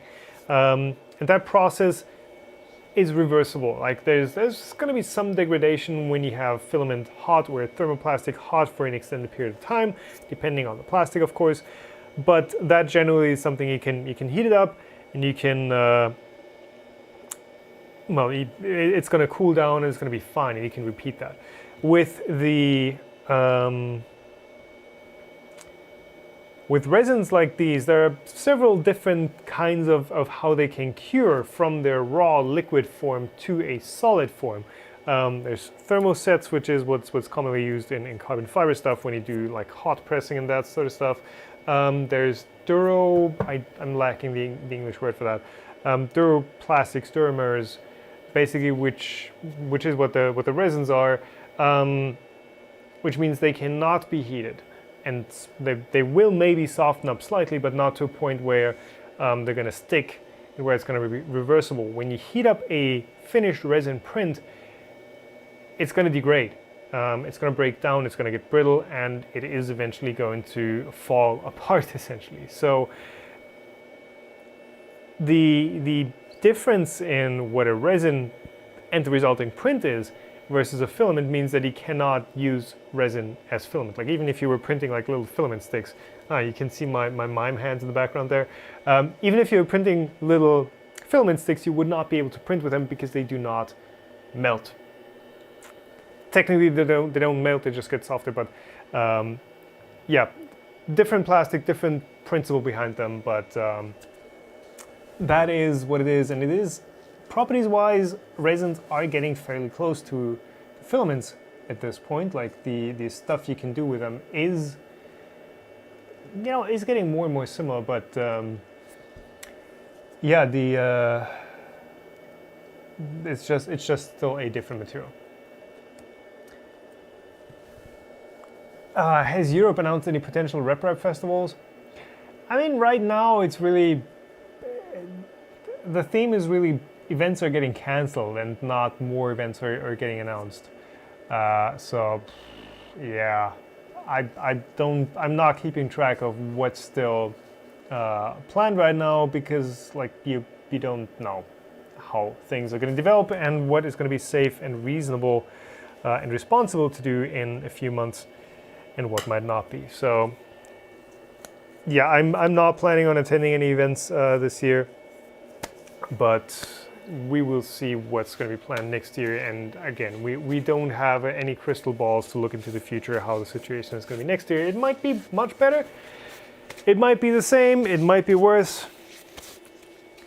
But I think planning for big events and expecting them not to be cancelled, a bit of a gamble. Bit of a gamble.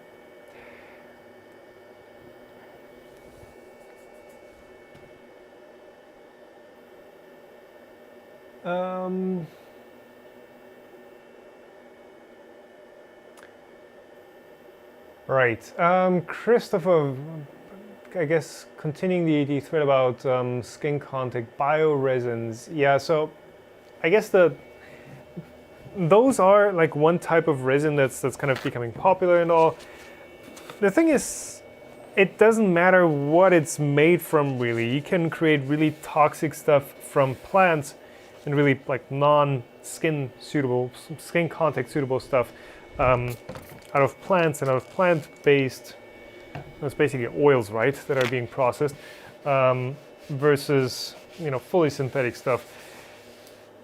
I wouldn't, right now from what I've seen, I wouldn't put plant-based resins, or I wouldn't trust plant-based resins any more for skin contact than I would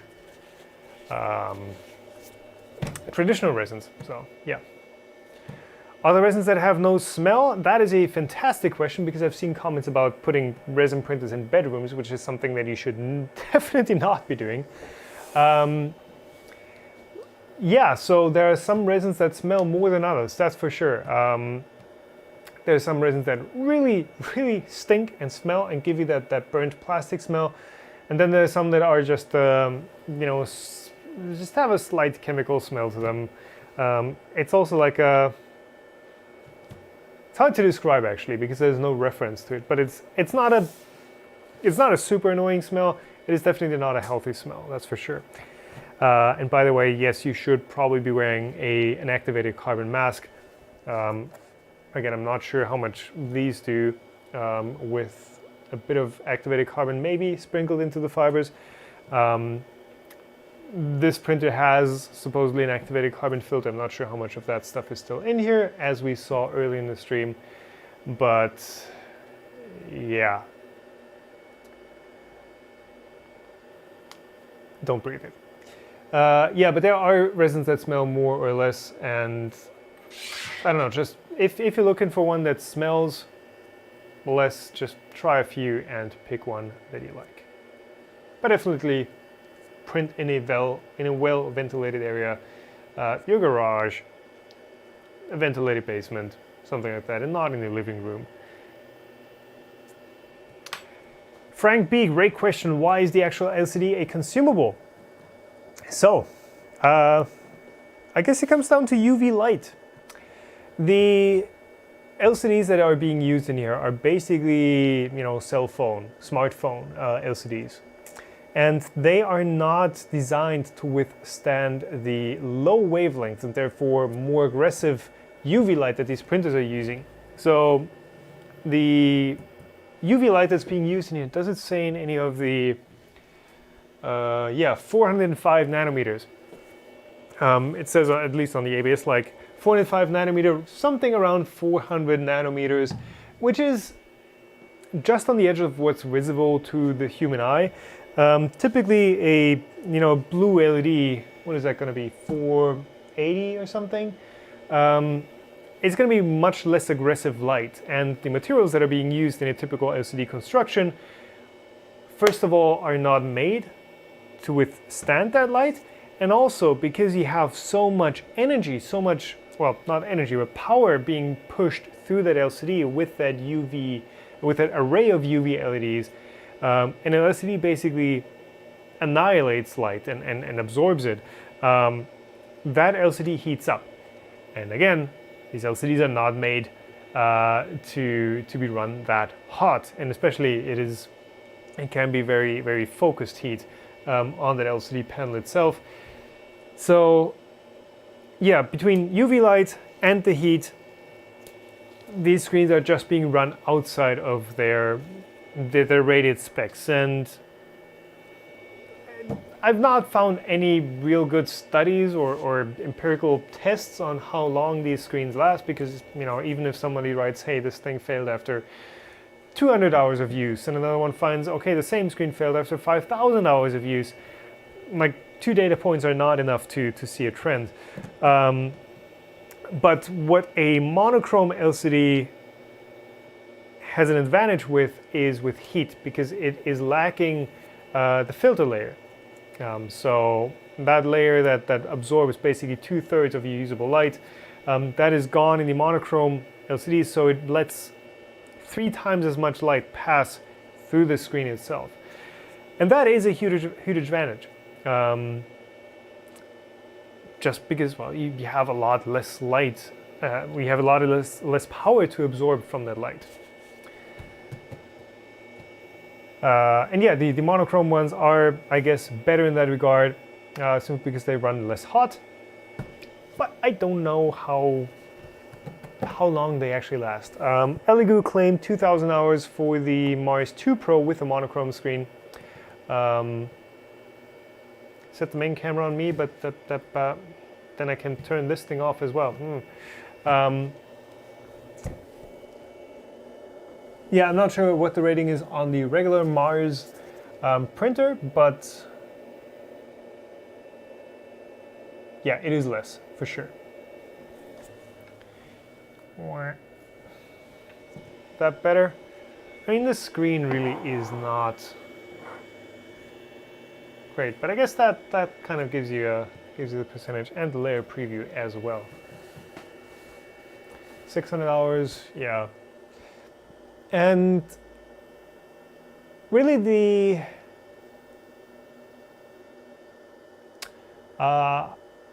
energy proportional to frequency, yeah. Wavelength, it goes the other way around. Longer wavelength is lower energy light.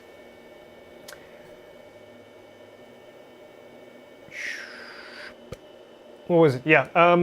So with these printers, with any resin printer, you should factor in the LCD screen as a consumable, just as you would factor in, resin costs or power costs. Well, these machines don't use a ton of power, but the LCD is just something that lasts a limited time, and once you fill that time up, it's going to fail. You're going to have to replace it, like brake pads on your car or something along those lines.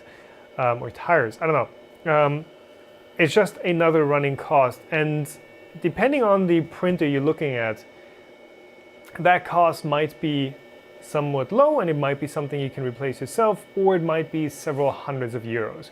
So yeah, on a small printer like that, those screens cost what, 50 bucks or something, and you can literally take it out yourself and replace it. On a larger printer, I don't know how expensive it's going to be on the Saturn or the Jupiter, whatever that larger printer is going to be called, or the what's the super large resin printers. On any one of those, it's going to be a couple of $100 probably. And I think on the don't remember that, but the Prusa SL1 has a fairly expensive LCD replacement, and I don't think it's something that they're recommending you do yourself though. Galaxy, yeah. Yes, and of course the VAT membrane, the FEP film, which I've got using the film just as a stash for my wet resin. That is also consumable, but these are not really that expensive. Like you're gonna be spending much more on your resins than you're gonna be spending on FEP film. So yes, this is something that you will be wearing down. At some point, it's just gonna get too rough, and you're not gonna get good separation anymore. And that will need to be replaced. It's a bit of a hassle to replace because it's a ton of screws, and you have to tension it. It's kind of like putting a new, what's it called? The membrane. Oh, sorry if that's loud. Putting a new membrane on a drum, I guess, is the closest equivalent. It's a bit annoying to do, but it's not that hard.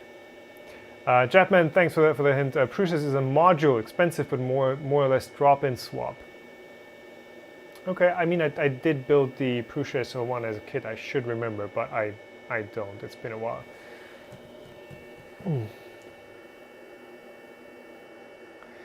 Small Elegoo, from Daniel saying, small Elegoo, the display costs 14 bucks. The SL1 costs 79, and the mono display for the Frozen costs 260. Okay, so 14 bucks, small Elegoo Mars panel, that's pretty good. Yeah, I'm thinking that is the panel with the glass and all, because with phone screens, not anymore, but in the LCD times you were able to just buy the screen and you'd have to tape it to the front glass yourself, and it's like, you're not going to do that. But yeah, typically now it's with the glass and with everything.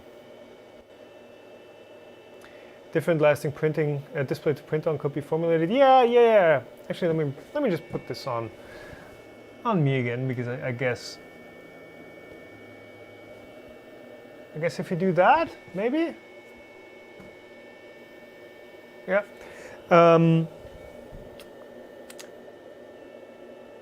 Where were we at? Yeah, you could definitely build a better LCD panel for this printer for sure, but it will be more expensive. And these are components that are just out there on the market that are ready to buy.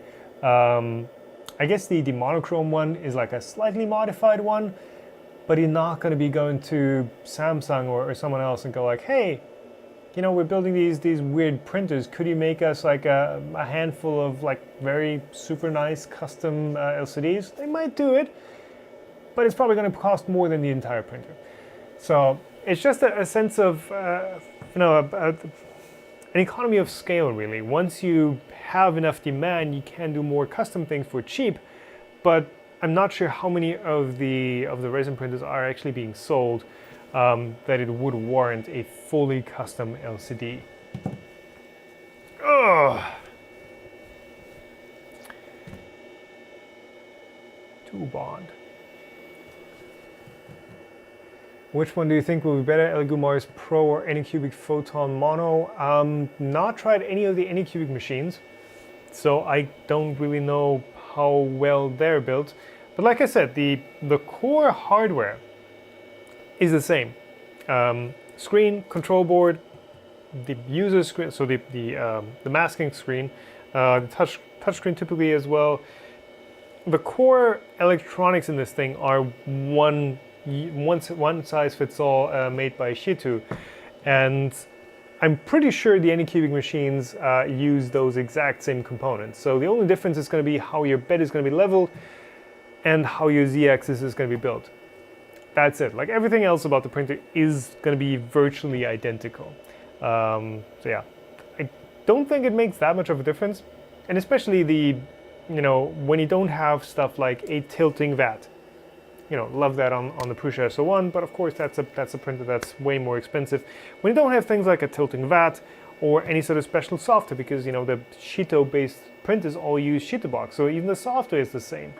When you don't have that, it's just, you've seen one, you've seen almost all of them.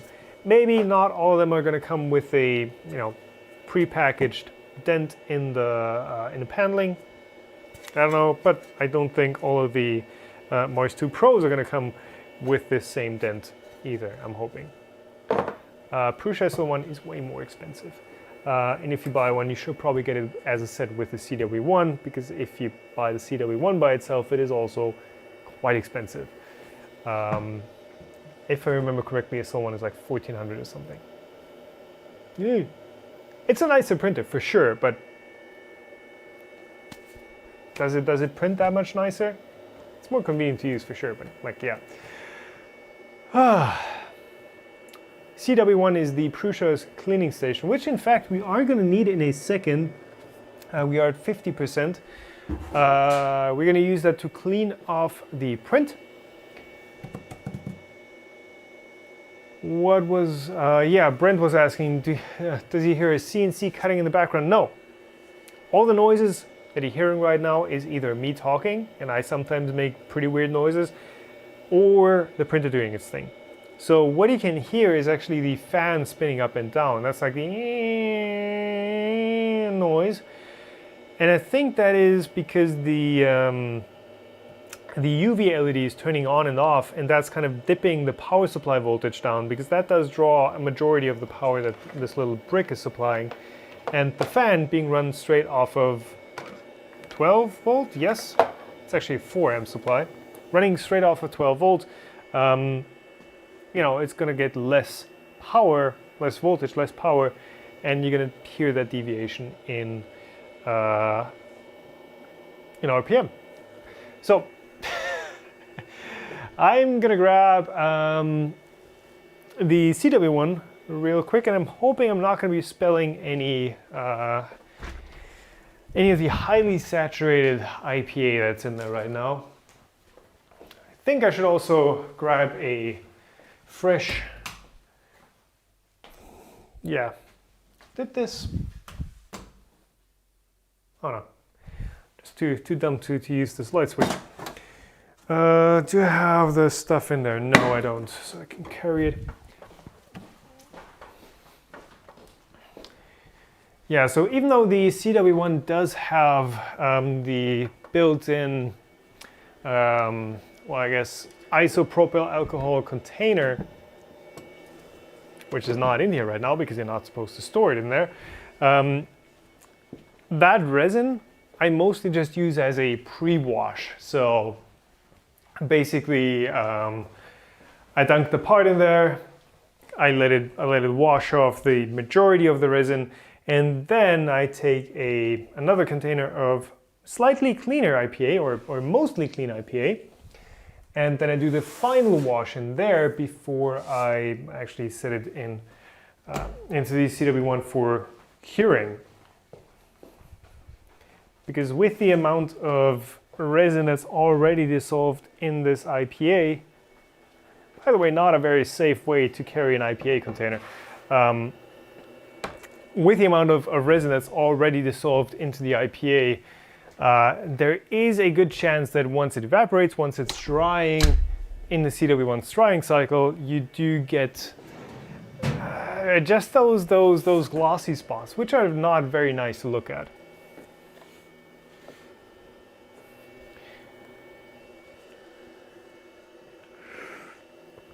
Well, Walter, what else do you want to hear about? We're waiting on a printer to finish, so.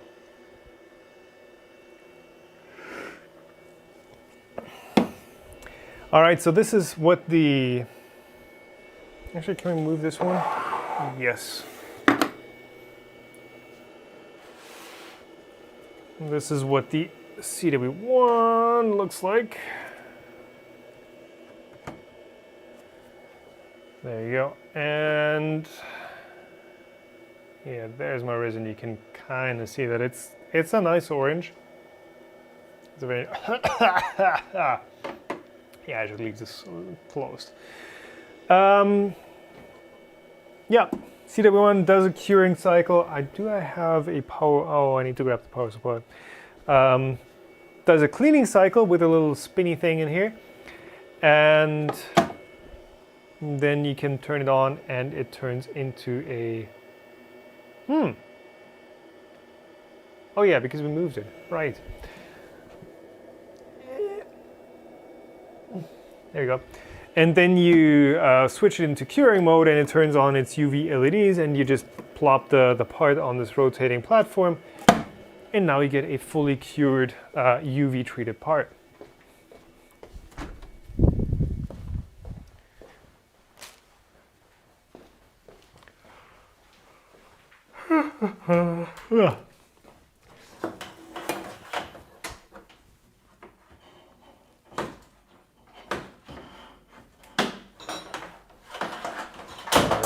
Power supply.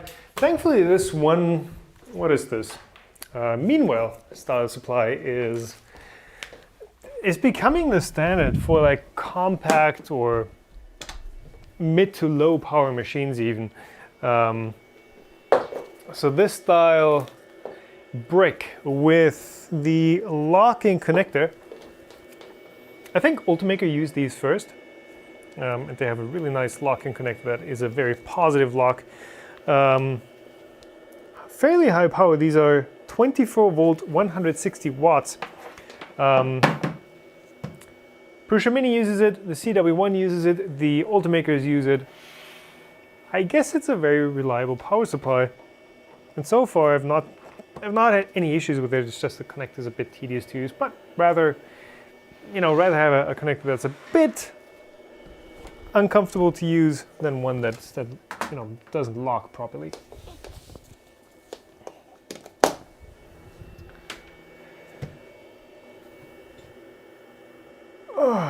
What do you recommend, the Saturn or the Mars 2 Pro? So I've not even done one print on the Mars 2 Pro, and I've never seen or touched the Saturn, so I cannot comment on that, as always. We've got the camera tilted down so when you show stuff we don't see it. What? Right. Any larger LCDs in the near future, say next 6 months? Well, that's the Elegoo Saturn, and I guess when there's, like I said, with the Shito universe, when there's one manufacturer doing something, then there's a good chance that other manufacturers are going to be doing something very similar as well. So, good question from Benjamin and Duma. What are the? I'm going to sum those two up in one. So let me pull up the entire evolution of the Elegoo Mars series here real quick. Okay. Move. Okay. Elegoo Mars 1. So this is the regular Mars, this is the Mars Pro. Few differences between these two. So first, there's a different lid. The lid is nicer. It's now rounded on the Mars Pro, and it's has sharp edges on it. It doesn't matter. The Mars 1, Mars Non-Pro, has a different Z-axis. You can see it's like a. Actually, if you take off these lids, you can see it slightly better.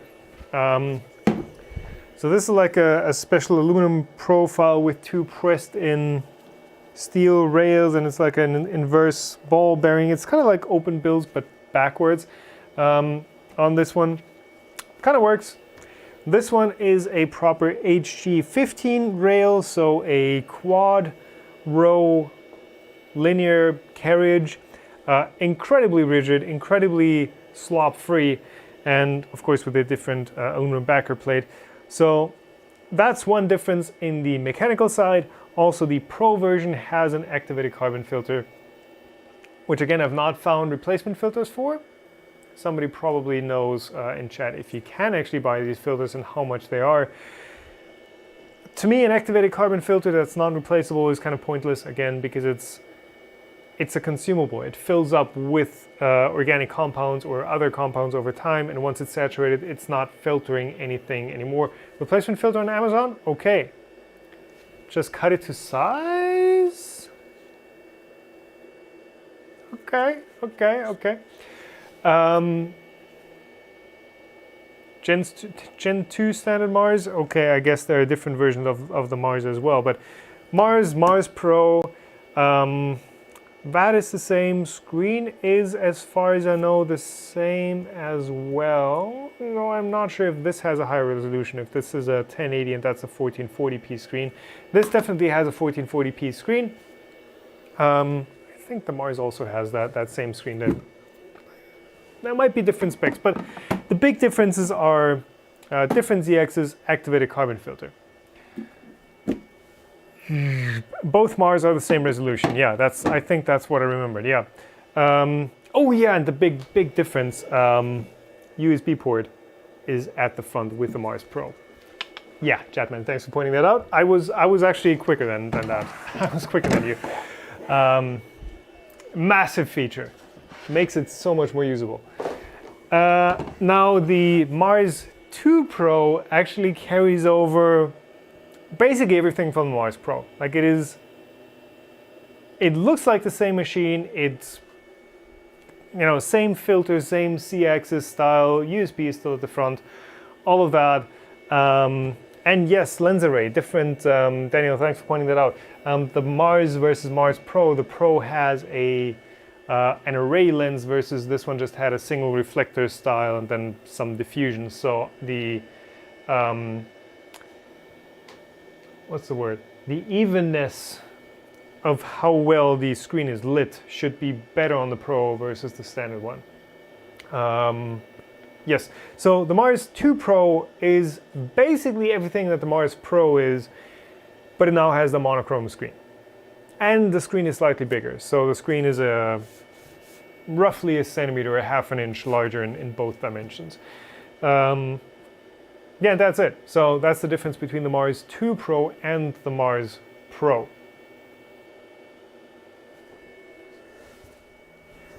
Basically, I don't think I'm missing anything, but it's just a screen.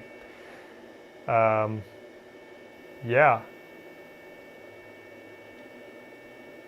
If somebody knows what I'm missing, then yeah.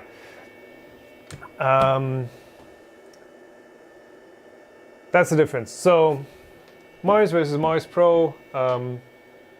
The Mars Pro. Oh yeah, and the build. I guess that the build surface, build platform texture surface. They all do have a different texture. If you scroll back to almost the very start of the stream, then you can see all the different textures. Supposedly that machine finish was better than the original anodized finish. Now they're back to the anodized finish, so I'm not sure if they're gonna have a Mars 2 Pro, because this is the Mars 2P. Maybe they're gonna have a Mars 2 PP that now has the machine finish again. I don't know, but yeah. Difference here to there. Better ZXs, different UV LED array, activated carbon filter, USB port at the front, and from the Mars Pro to the Mars 2 Pro, different screen, monochrome screen. The Pro 2 doesn't have an array. Supposedly it has like the best UV LED setup ever. Does it not have an array?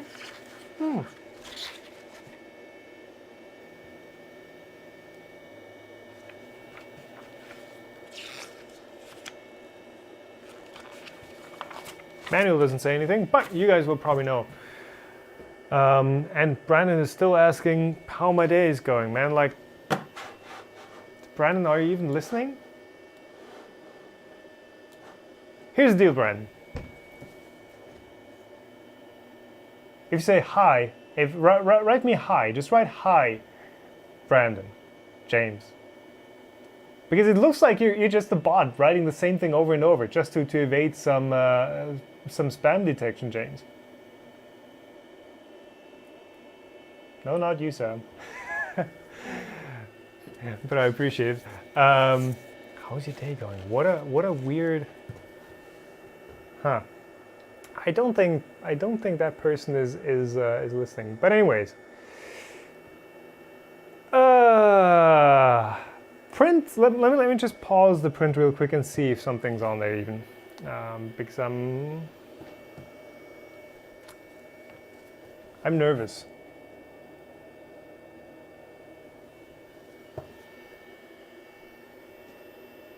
Yes. Yes. Ha ha! There's a print. Okay. There is a print. Whew. Whew. There is a print.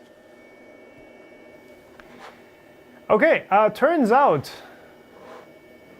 Brandon James is a bot. Wow.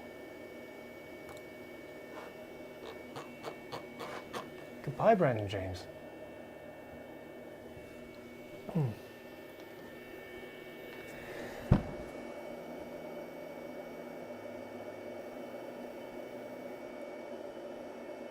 All right. New Znob. How long Mars users have been doing on our own law? New Znob?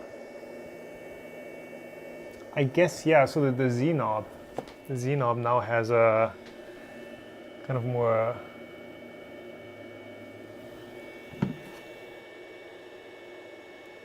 is that machined or is that injection molded? Looks like it's machined aluminum. I'm guessing that's the Znob that everyone's talking about. Machined aluminum. I don't know why you need machined aluminum there. I guess it holds down better onto the thread that's clamping down the bed onto the lever, but like I mean, part-time running. If it's people that are just straight up being annoying, like yeah, I guess if it's just people spamming. I guess, Ronan, I think that's a good way to do it. I don't know. I think there are plenty of people banned on this channel already. I don't know. Machined. Not a bot yet. By the way, Daniel, thanks for the mod work on the forum. For anyone who doesn't know, there is actually a forum that I'm running that's kind of running low-key right now. Because I just want to make sure it's running well and the software is good and the hosting's okay and it can be run reliably. Am I gonna get text-to-speech or not? I guess I'm not gonna. I just want to make sure that forum is running reliably, but forum.toms3d.org. Yes, Daniel can post a link. Thanks for that. There is a forum that I've been running kind of under the radar, but it is fully functional. It's a full discourse forum. So yeah, if you want to have some good discussions, then check it out. I don't check in there quite as often as I'd like, but it's a nice group of people that are on there and are having good constructive discussions. So just as a maybe check that out sometime. All right. And yes, thanks for the 5 packs. Goodbye, Brandon. How's your day going? Yeah. Bots, man. Bots. So we are at 74%. There's a layer. And you can see that's actually real time. That is how fast those layers are exposed. So it is literally 1, 2, gone. That's how fast each layer is exposed. And I did turn down the lift distance to 4 millimeters, just so that it would save a bit of time in the lift cycle. But yeah, 2 seconds per layer. It is really darn quick, and it's looking like, you know, at least the Elegoo resin is handling it quite well. What did I have on the first layers? I had, I'm probably not going to be able to see anything of the print. On the first 2 layers I had 60 seconds, and I think it's the first 5 layers that it's printing at that slower speed, just to make sure that it's sticking to the build plate as good as it can. The default was 35, and the manual is recommending, I think, 20 to 40 seconds. But the default 35 seconds wasn't sticking. So, yeah, cranked it up. It might be a leveling thing where I do need to lower the bed slightly. I did manually raise it slightly because, as per the manual, there is a certain friction that you need to pull out your shim from between the build plate and the LCD. And yeah, maybe I shouldn't have done that. Maybe I should have just left it tight and risked maybe a bit of squeezage of the bottom on the bottom of the print. But yeah, as is, it does stick, but it might be a case just to re-level. Is that 56 minutes left to go? No, that is 58 minutes already done. So that left one, that's how much we have left. So 15 minutes. Now, interestingly, the estimation from Shit the Box was 59 minutes, and we're already at 58, and the printer is at 78%. So the estimations you get, actually I can, if I slice this again on the same settings, I can show you. So right there we have 59 minutes and 46 seconds that Shit the Box is estimating, but it's interesting because it should be very easy to do estimations for how long it's going to take to lift the bed every time, because you literally have, let me go back here, you literally have all the settings. You have the lift speed, lifting speed, you know how far you lift, you can do the math. Why is this still so far off? Now I know I'm going to sound like a broken record, but Prusa Slicer has been pretty much on point with estimations, because while they know their printers, they have their printers under control as, well, not under control as in locked down, but they know how their printers are going to work. And it's much more, the thing is, it's much more complex moves with accelerations and decelerations and heat up times and all of that with an FDM printer. With this, it's literally just 2000 milliseconds per layer plus the speed it takes, or the time it takes to move up and down. Like that's it. There is no acceleration on this thing, no loss from acceleration. Definitely not 15 minutes.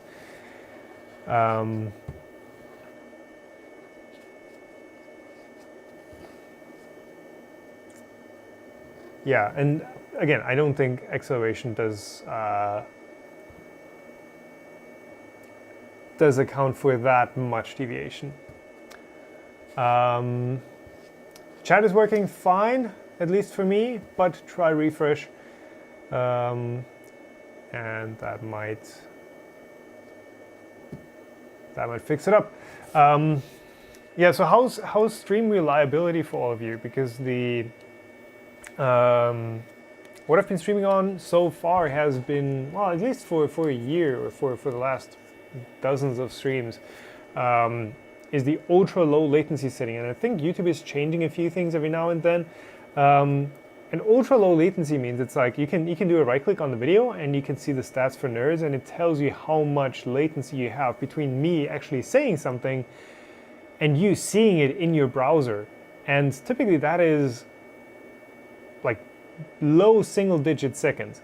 That's like 2 to 5 seconds, somewhere around that, depending on how much buffering you need for your internet connection.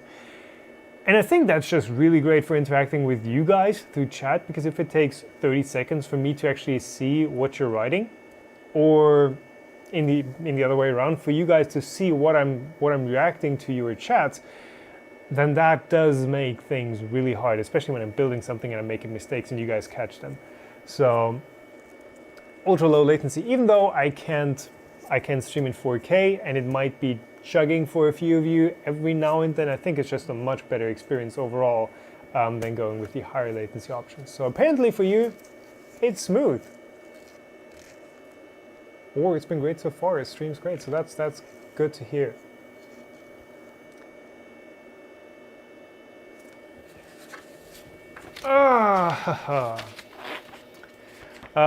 Works fine. How much is your upload? So I think my bitrate, my bitrate is just 4,500 kilobits per second. So not a lot, but it's just 1080p, so it's fine. And the internet uplink is 40,000. So I think that's enough overhead. Latency is 16 seconds. Oliver, try refreshing the page and it'll restart the buffer. If you get buffering every now and then, that adds on to your latency. So if you refresh the page, it'll go down to 0 or 1 or 2 seconds latency again.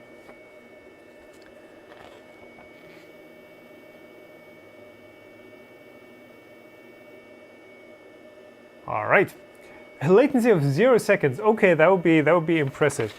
Someone is probably, a gentleman was asking, what's the layer height this printer can run?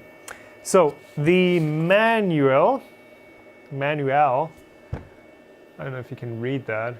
Layer height, where are we at? Layer height, up here. Recommended height is 50 micron, 0.05 millimeters, but you can set it from 0.01 to 0.2 millimeters. The higher you set, the longer time it will take for exposure of each layer. The thing is, it doesn't adjust that, right? It doesn't auto-adjust that by itself. You have to manually do that. Exposure time, 1.5 to 3 seconds, according to the layer height and complexity of the model. But of course, longer exposure times will also grow your model, so you're going to get dimensionally larger models. And then bottom exposure time, 20 to 40 seconds. Lifting distance, 3 to 5 millimeters, and so on and so forth. So max layer height that they are recommending is 0.2, but I don't know if I would, like you guys are saying, I would not. Feels kind of tall. Like that's taller than I'm printing on filament printers. So 0.2. Plus, you are going to have to expose longer. Now, you do save that peeling cycle every time, but I don't know. I probably 0.1 is the max I would go on a resin printer, because otherwise, like, why are you using a resin printer? If you're doing 0.2, you can go filament, no problem. TK Studio Prints asking about voxelization on the model with the details. Yeah, so that's basically the aliasing I was talking about earlier, where you have along the X and Y axes, where you have that pixeling, that stepping artifact. Voxelization, obviously, when you have a resolution in the Z height as well, you have voxels, basically 3D. What's it called?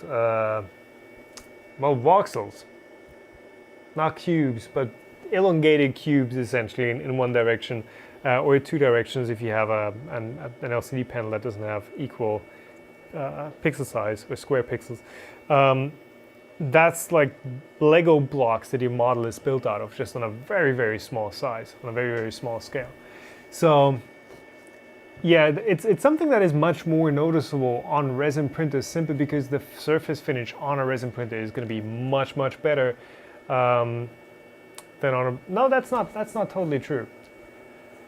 You have less distracting optical effects on a resin print, but I guess the core difference between a resin printer and a filament printer in terms of resolution is, yes, a resin printer can work much more finely because you have those 50 micron grains that you're building out of that you're building your models out of. But on a filament printer, you have actual vectors. So you have like a, I don't know, let's take this knife again. Straight edge, you can totally do perfectly on both these types of machines. Straight edges, no problem. But this blade is sticking out. But when you have a 45 on a filament printer, yeah, the printer is just going to say, okay, move from this point to this point as smoothly as possible.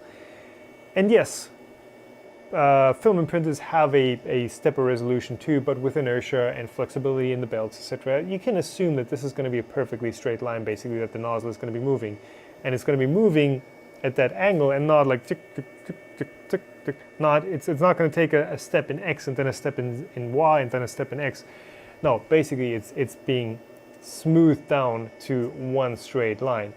Whereas on a resin printer, you do have pixels that you need to fit around that angle. So you are going to have those steps no matter what, unless you have some anti-aliasing that works. But like I've said before, the anti-aliasing can't fix everything. So yeah, Michael, you're probably like 15 minutes behind on your stream, because his chat messages are not shown to anyone because he's hidden on the channel. Too bad.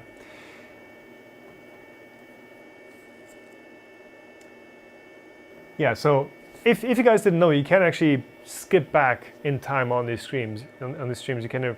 It's called DVR on the YouTube Studio settings. So you can, just jump back to the start and watch that stream from right there and see how we looked at how the activated carbon filter is broken, and it had stuff all over the printer, and how this backplate is all dinged up and bent and probably got bent before it was even packaged, and all those things. You can jump back, and I think you're still getting chat in real time. So yeah, it's kind of a weird solution on YouTube's end. You cannot jump into the future, unfortunately.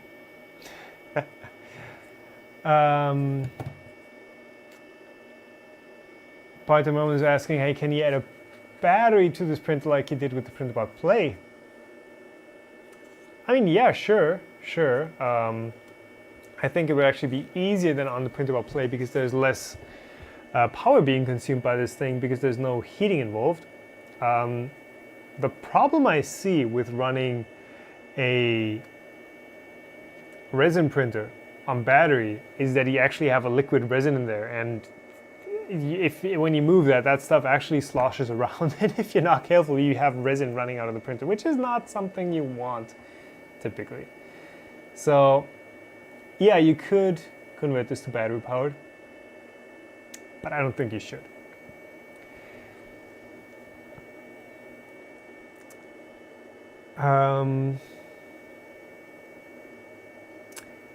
Gothrek is commenting about OLEDs, how they could be a nice improvement. Theoretically higher contrast and less backlight bleed, which would lend itself to higher resolutions and better anti-aliasing. No, unfortunately no. Core difference between LCDs and an OLED panel or plasma panel in that, for that matter. An LCD panel is actually way more complex than an OLED. So an LCD panel has a backlight that shines through a polarizer, shines through a color filter, shines through the LCD. Then you have some glass or whatever on top. So it is a system that is the actual LCD, that if you had all this stuff removed from the LCD, you wouldn't actually see a difference. It would just be like a 50% gray piece of glass, essentially. Only once you add all those other things on top, it becomes a functioning display. An OLED has little tiny dots that light up, that glow by themselves. It doesn't have a backlight, doesn't have a polarizer, doesn't have a color filter. It literally has individual pixels that glow under their own strength. So once you want to use something that has this amount of power, as far as UV light goes, you would need to have an OLED panel that actually has like little UV organic LEDs built into it, instead of having a traditional RGB, or I guess there's some that have a weird subpixel pattern, but you would actually need a custom-made OLED panel that actually has UV OLEDs in there. And OLEDs have that little issue that they do degrade quite a bit, especially once you have like high output bits, because they do heat up a lot.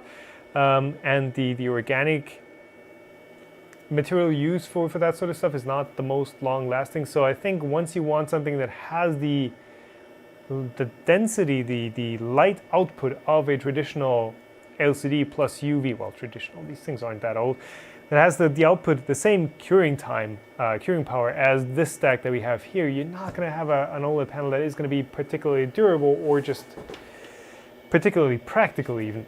So, yeah, not sure OLED would be a solution here. What are we at? Oh, just 100%. Cool.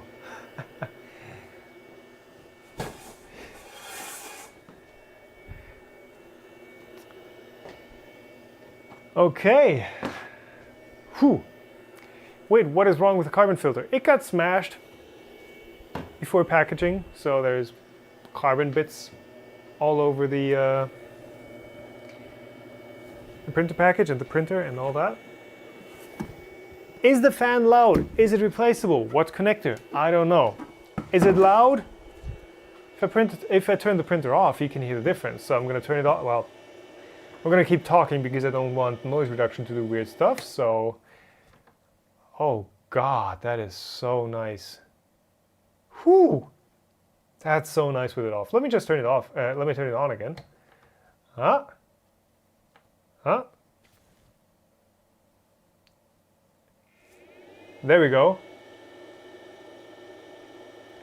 Yeah. It is quite loud. It is quite loud. Let me just put it that way. Daniel, yeah, that was the Ono Olo Kickstarter, which basically uses the OLED screen of your smartphone. The curing times are insanely slow, and the entire project was a scam. So I wouldn't really use that as a point of reference, to be honest. Okay, so this is where this little bit of tech comes into play. So basically, this started out as a community print that people were sharing, and hey, you can actually use this to have your prints drip off, or to oh God, you can use it to have your prints drip everywhere. But basically, you just put it between the Z-axis arm and your print tray, and it allows the build plate to do a little bit of dripping back into the vat so that you don't have to wash off that much resin. Where's my budget paper towel? Oh, this is actually so nice. Not having to yell over a printer.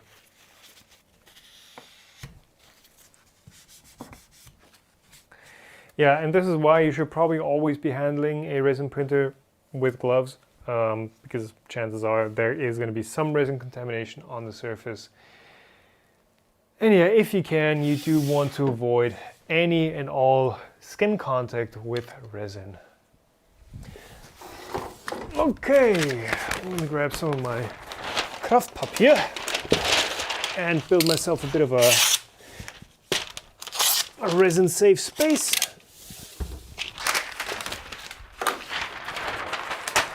Yes, I know there are like professional tear-off stations for this sort of paper.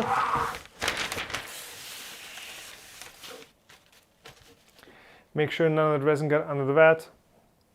Nah, it's fine. It's fine. Okay, so we need to close off this laptop, get some stuff out of the way. Okay, here's the plan. The CW1 is ready.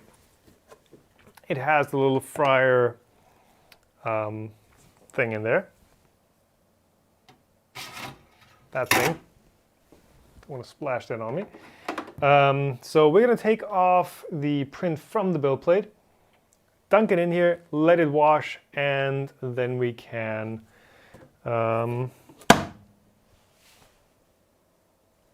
hoping it didn't drain my, saturate my sock with resin just now. And then we can cure it in the CW1. So there is our little, actually let me show you what this looks like before we smash it to pieces trying to remove it.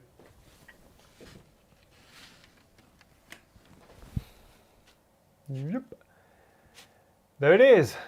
These resin prints always look so great with all the fresh resin still on it.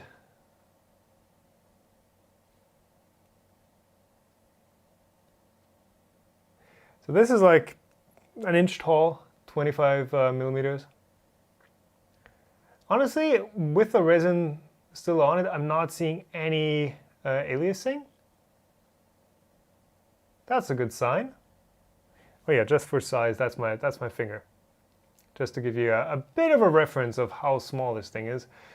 Somebody was saying the ears need supports. The ears did not need supports, and it looks like the tail is also... Is the tail there? Yep, the tail is 100% there. So print quality is actually on point.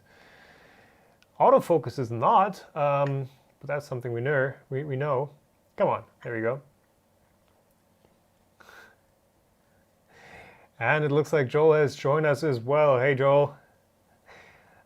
You might have one of these machines coming your way as well, or you might already have it, or might have missed it. But that's what it looks like. That's our Swole Pikachu from the Elegoo Mars 2 Pro. Now to get onto cleaning and curing. So this, I guess, is the spatula we use in the vat. And that's the spatula we use on the build plate. And yeah, so the first layer is, it feels very hard already. So this has cured pretty well with that 60-second cure time. Yep. And I'm gonna put the lid back on. Isn't this supposed to be two color? Yeah, so I mean I filled in green and the translucent or clear. And I mean, yes, it looked like they were kind of separating in the vat, but really once you have a few layers and you have that action from the build plate, you can't really expect it to still be a two-color print. So it is a mix between a fully saturated translucent green and a... oh God, I'm so paranoid about this stuff spraying IPA with resin on me. So it is a mix between the fully saturated green and a fully transparent material.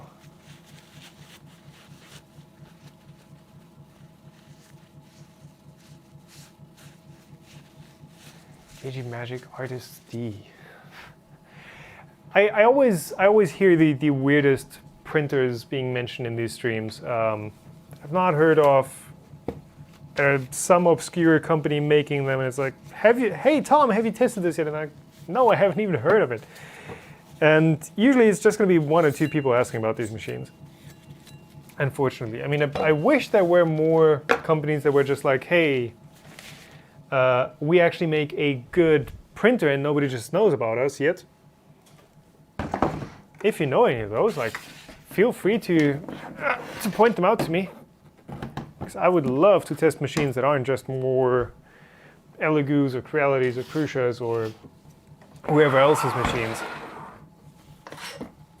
I'm not saying like that company, any of which company, just makes Ender 3 clones. Like, nah, not particularly excited about that.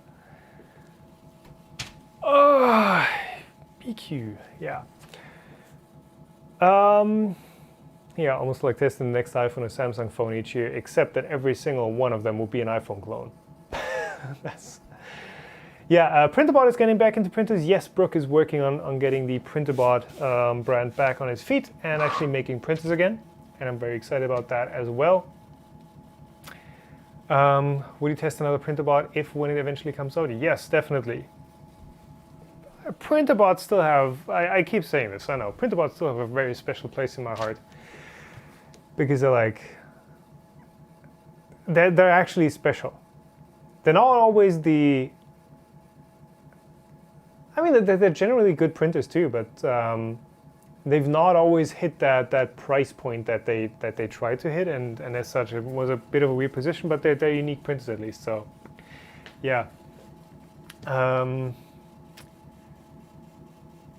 Sidewinder X1, yeah, I've unboxed that last stream, and I've honestly not used it since because I don't trust that printer. I don't trust leaving it alone with the combination of the heat bed peeling off, which isn't great, and a fire hazard, with the heat bed wire kinking in 2 exact spots, which is a 230 volt wire, and that's also a fire hazard.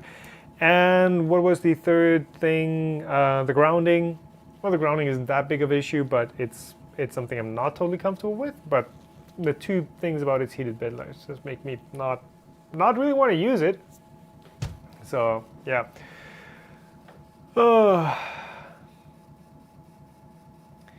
You think the TMC 2208 motherboard is worth the money for a printer? Well, 2208 you can put in any motherboard that supports it. And depends on what you upgrade from. Grigory is asking how to contact you with a new printer review. There's a page, a page on my website, toms3d.org. Scroll to the bottom and there's review guidelines linked there, or you can go to toms3d.org/review-guidelines. And I've got publicly listed, anyone, even you as viewers, can look at what my conditions are for reviews. It actually says in there, I don't do pre-release reviews. If you send me a printer to review, please make sure it's actually available to people. And Kickstarters have been shipped. And yeah, all the information you need is listed in there. Yes, thanks for that link, Daniel. So, yeah. Why does washing take so long? I just set it to 10 minutes. We're probably done. Oh yeah, during washing you should leave this open. I forgot. That swirl is still. I mean, it's a freaking IPA swirl. Like you. Probably not the most attractive thing, but there we go. I think we're good with. Just the first wash, your rough wash. Yes, that is very dirty. That is very used IPA, but it still washes great. So there's my second bucket of IPA, and I'm going to take these gloves off once I'm done with the wash, and I'm just going to give it a quick rinse. Just to get all the contaminated IPA off. I know this is probably not to work safety code, whatever. And you should probably be looking into a better solution than this. Just let me put the lid on, just so that I'm not handling this container. But yeah, in the moment, in a stream, when you've got people expecting you to finish something, you gotta do what you gotta do. So yeah, SL1, CW1, that's in there. That's actually looking very good. Lid goes on, and then you have the.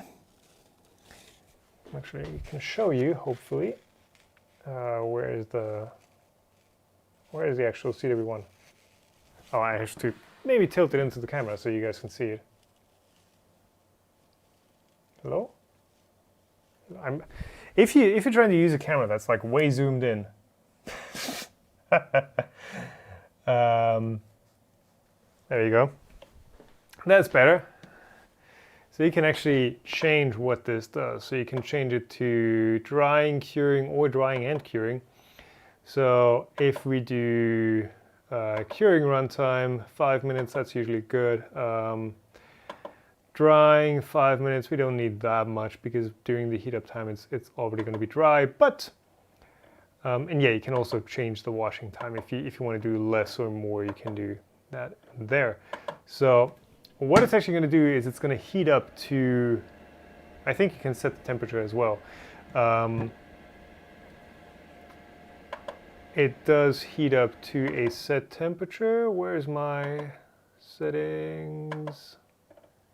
Preheat enabled, and target temp is 20. I think I set that pretty low, but you can go all the way to 40, so the entire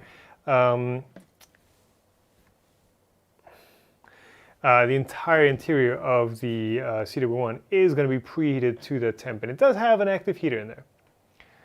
Let me just put that to 25. And yeah, preheat enabled, basically waits to reach the temperature before it actually starts the timer on curing, on drying.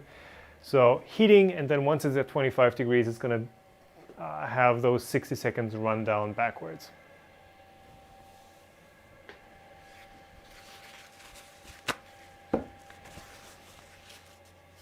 Looks like you could cook chips in that. Oh God, no. Referring to the used IPA. No. I would not want to have chips or fries, for you Americans, in that IPA.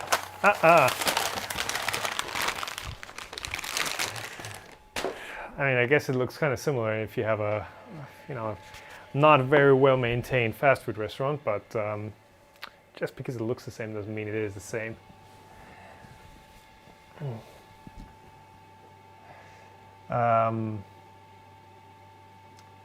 Show your support and hit like. Only 204 likes, God. What's up with that? The Platypus, how's the Mars 2 Pro then? Yeah, what about Bake? I mean, I wouldn't want to... Nah. How's the Mars 2 Pro then? I guess while this is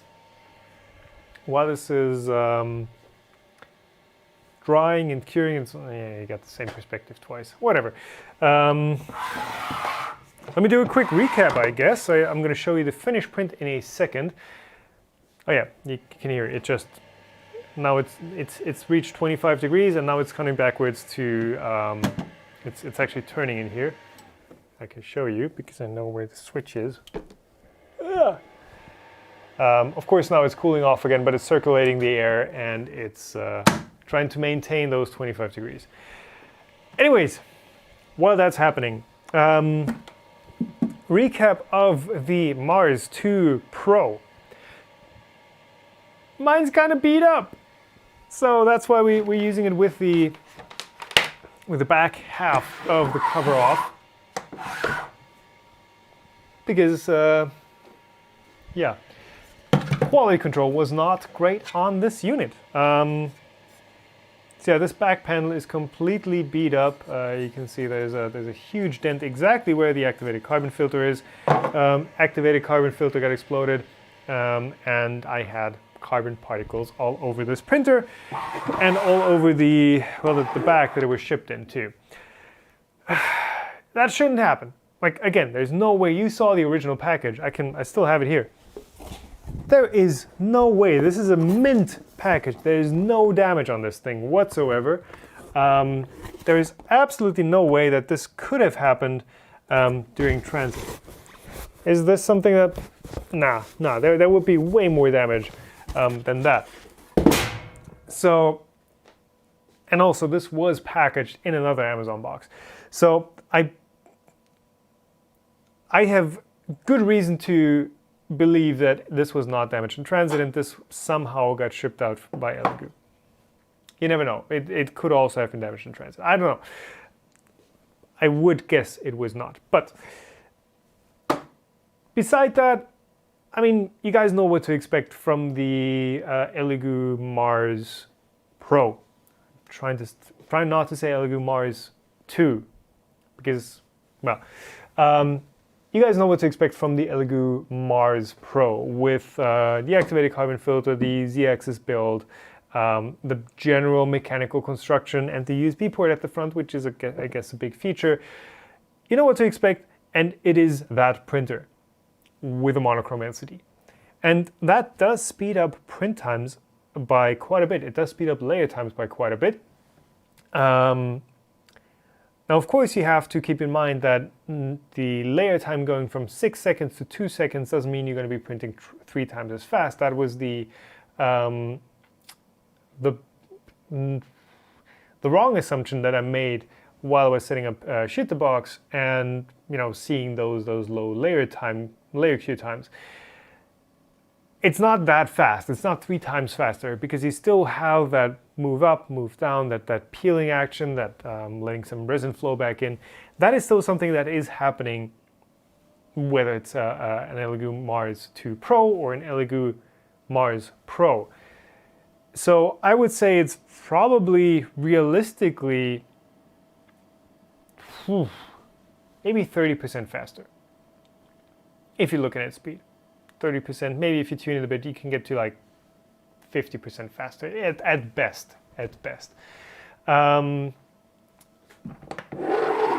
So the speed is good. It's a good bonus to have. Generally, I mean, I've always said resin printers are not that slow. Like you think, okay, they take forever to print. They do not. At normal settings, I've done that with the SL1 in the review. At normal settings, as long as you're not printing super tiny parts like what we just did, as long as you have a decent amount of material usage on your build plate, you are actually on par or faster than a filament printer, an FDM printer already, especially considering you're doing 100% fill parts at no extra time cost, not money cost, but time cost. So yeah, the extra speed bonus is nice. I don't think it makes it doesn't change what this printer is. It doesn't change the core of what a resin printer is. The other thing that is really nice about that monochrome LCD is that it should last longer. Of course, I've not driven a printer into the ground or used a printer into the ground yet.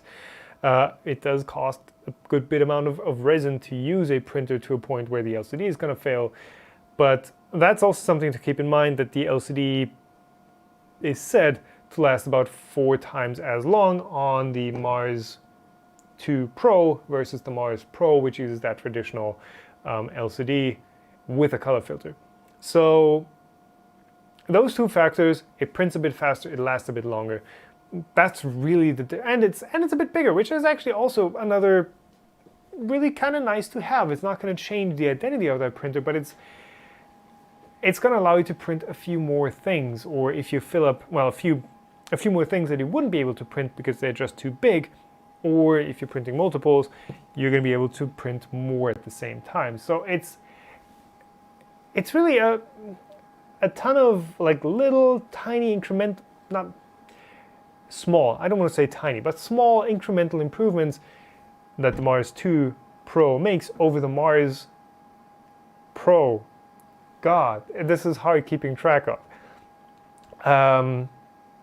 Considering this is like $30 more or $40 more than the Mars Pro, I'd guess it's worth it.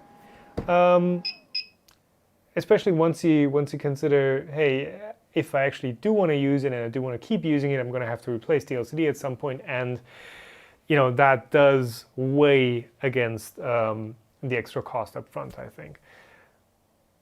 Yeah, overall, a solid printer. It prints, right? It's not anything special, I'd say. Whether it's the Mars 2 Pro, the Mars Pro, they're just another option. They're a good option if you don't get a banged up one. As far as what some people have been commenting about, the LCD screen being kind of fragile because it's lacking layers. I do need to look into that. So far, it's looking all right. I will review this printer and do a more thorough test on it, comparing it to the Mars Pro and the Mars. And I don't think I've done a full review on the Mars Pro yet. Oh, wrong way. So yeah, that's going to be interesting. But yeah, so far so good. I mean, there's nothing really speaking against the printer. Standard, the Pro was a flop. I don't know. I think it sold fairly well.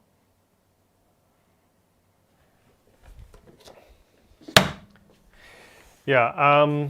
Of course, pricing for you guys is going to depend on where you live, where you buy it, etc., etc., etc. So you're going to have to decide for yourself how much these features are worth it for you and how much these little improvements are worth it for you.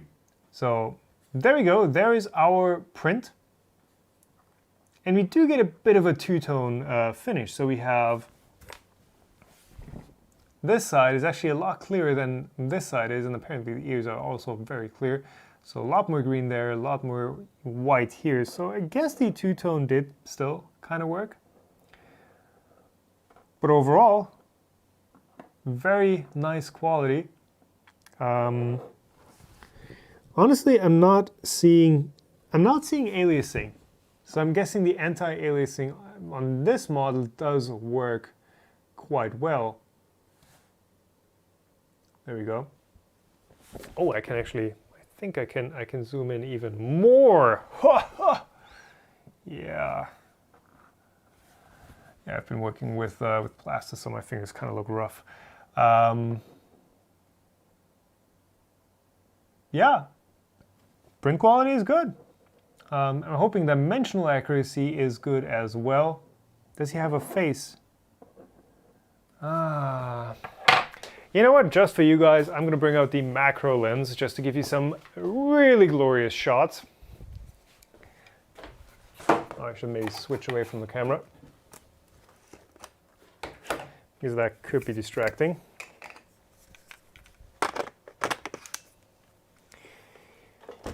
And let me bring this off of the tripod.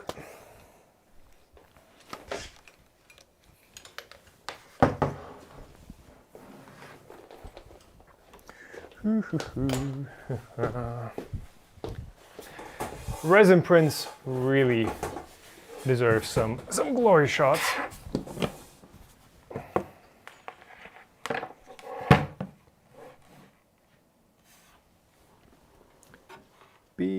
Zoom. There we go. Oh yes, yes, yes, yes. Okay, so there is some aliasing apparently. We can go even closer. Haha. This is a manual focus. There is some aliasing, but that's at a level where it's, oh god, no. I don't need the focus zoom as well. That's at a level where it's like, you know, with the plain eye, it's just impossible to see. So that's what I was talking about earlier, where the resin layers are more like little islands, little, there you go. Nope. Like little islands, little sharp edges on the side instead of being bulged out. So yeah. Oh, the face. You were asking about the face. There's the face. Sorry if this is distracting. I'm gonna go on maximum macro focus. There's the face. That's how much of a face we get. So yeah, there is aliasing for sure, and I don't think the anti-aliasing did all that much. There is a face. Just size reference. That's my finger. There's the Pikachu face, and you can see what I was talking about with regards to voxels. Like you can actually see like a little three-dimensional pixels basically. All right. Is it not possible to get rid of the layer lines more than that? Well, you can print with finer layers. As is, this is, you know, I guess the sweet spot where it's 50 micron voxels. So you get 50 micron in X, in Y, and in Z with a 50 micron layer height. You can actually see the structure on the supports as well. Yeah. Wow, look at that aliasing. There it is. There is the aliasing. But again, it is, I guess you can see a bit of anti-aliasing trying to happen, but it's still there. All right, cool. I guess that's a nice finish. No, let me keep pointing this down. I guess that's gonna be it for today. Print looks good. It's an SLA print. That's how SLA prints look up close. From afar, they do look spectacular still. Again, there's a finger. You can't really see that microstructure that I just showed you with your plain eye, and you're probably not going to be able to feel it. Right. Anyways, like I said, that's going to be it for today. Thank you for watching. Not anything I'm missing in the comments. Thank you all for watching. Thank you all for being here. Thank you for keeping me company while I unbox this Elegoo Mars 2 Pro. I'm glad it's finally a printer from Elegoo that you can buy when they announce it and when they ship it out to reviewers, which is not something that Elegoo has been great with. But yeah, thanks for watching. Like the stream if you like the stream. Get subscribed if you want to see more like it. There's a bunch of videos planned for September that are not going to be live streams, but you know what to do. I've got a backlog on the channel. If you want to support what I'm doing here, live tips, thank you for those. Patreon, much appreciated. YouTube memberships, also something. I see all the members that have joined since the last live stream. Bob Dooley, Stephen Fines, Chess Sewell, Cliff Gerling, Aaron Peterson Drade, Marty Amberg, Joe Gruber, Jersh Denon, and Nebelwand79. They've all renewed their memberships, so that's a great thing to do as well if you want to keep the channel going. Yes, I will keep you posted as stuff moves along. Like I said, I'll be moving out of this studio, and I think I'll do that with YouTube stories or something. Also, forum.toms3d.org if you want to have a place to discuss. That is not Facebook. Maybe try it out. And yes, thank you for watching. Thanks for being here. I'm going to try to end the stream with the correct button today. That one. And yes, thanks for watching, thanks for being here, and see you in the next one. Keep on making, by the way. Yes, I think that tagline turned out pretty good. Goodbye.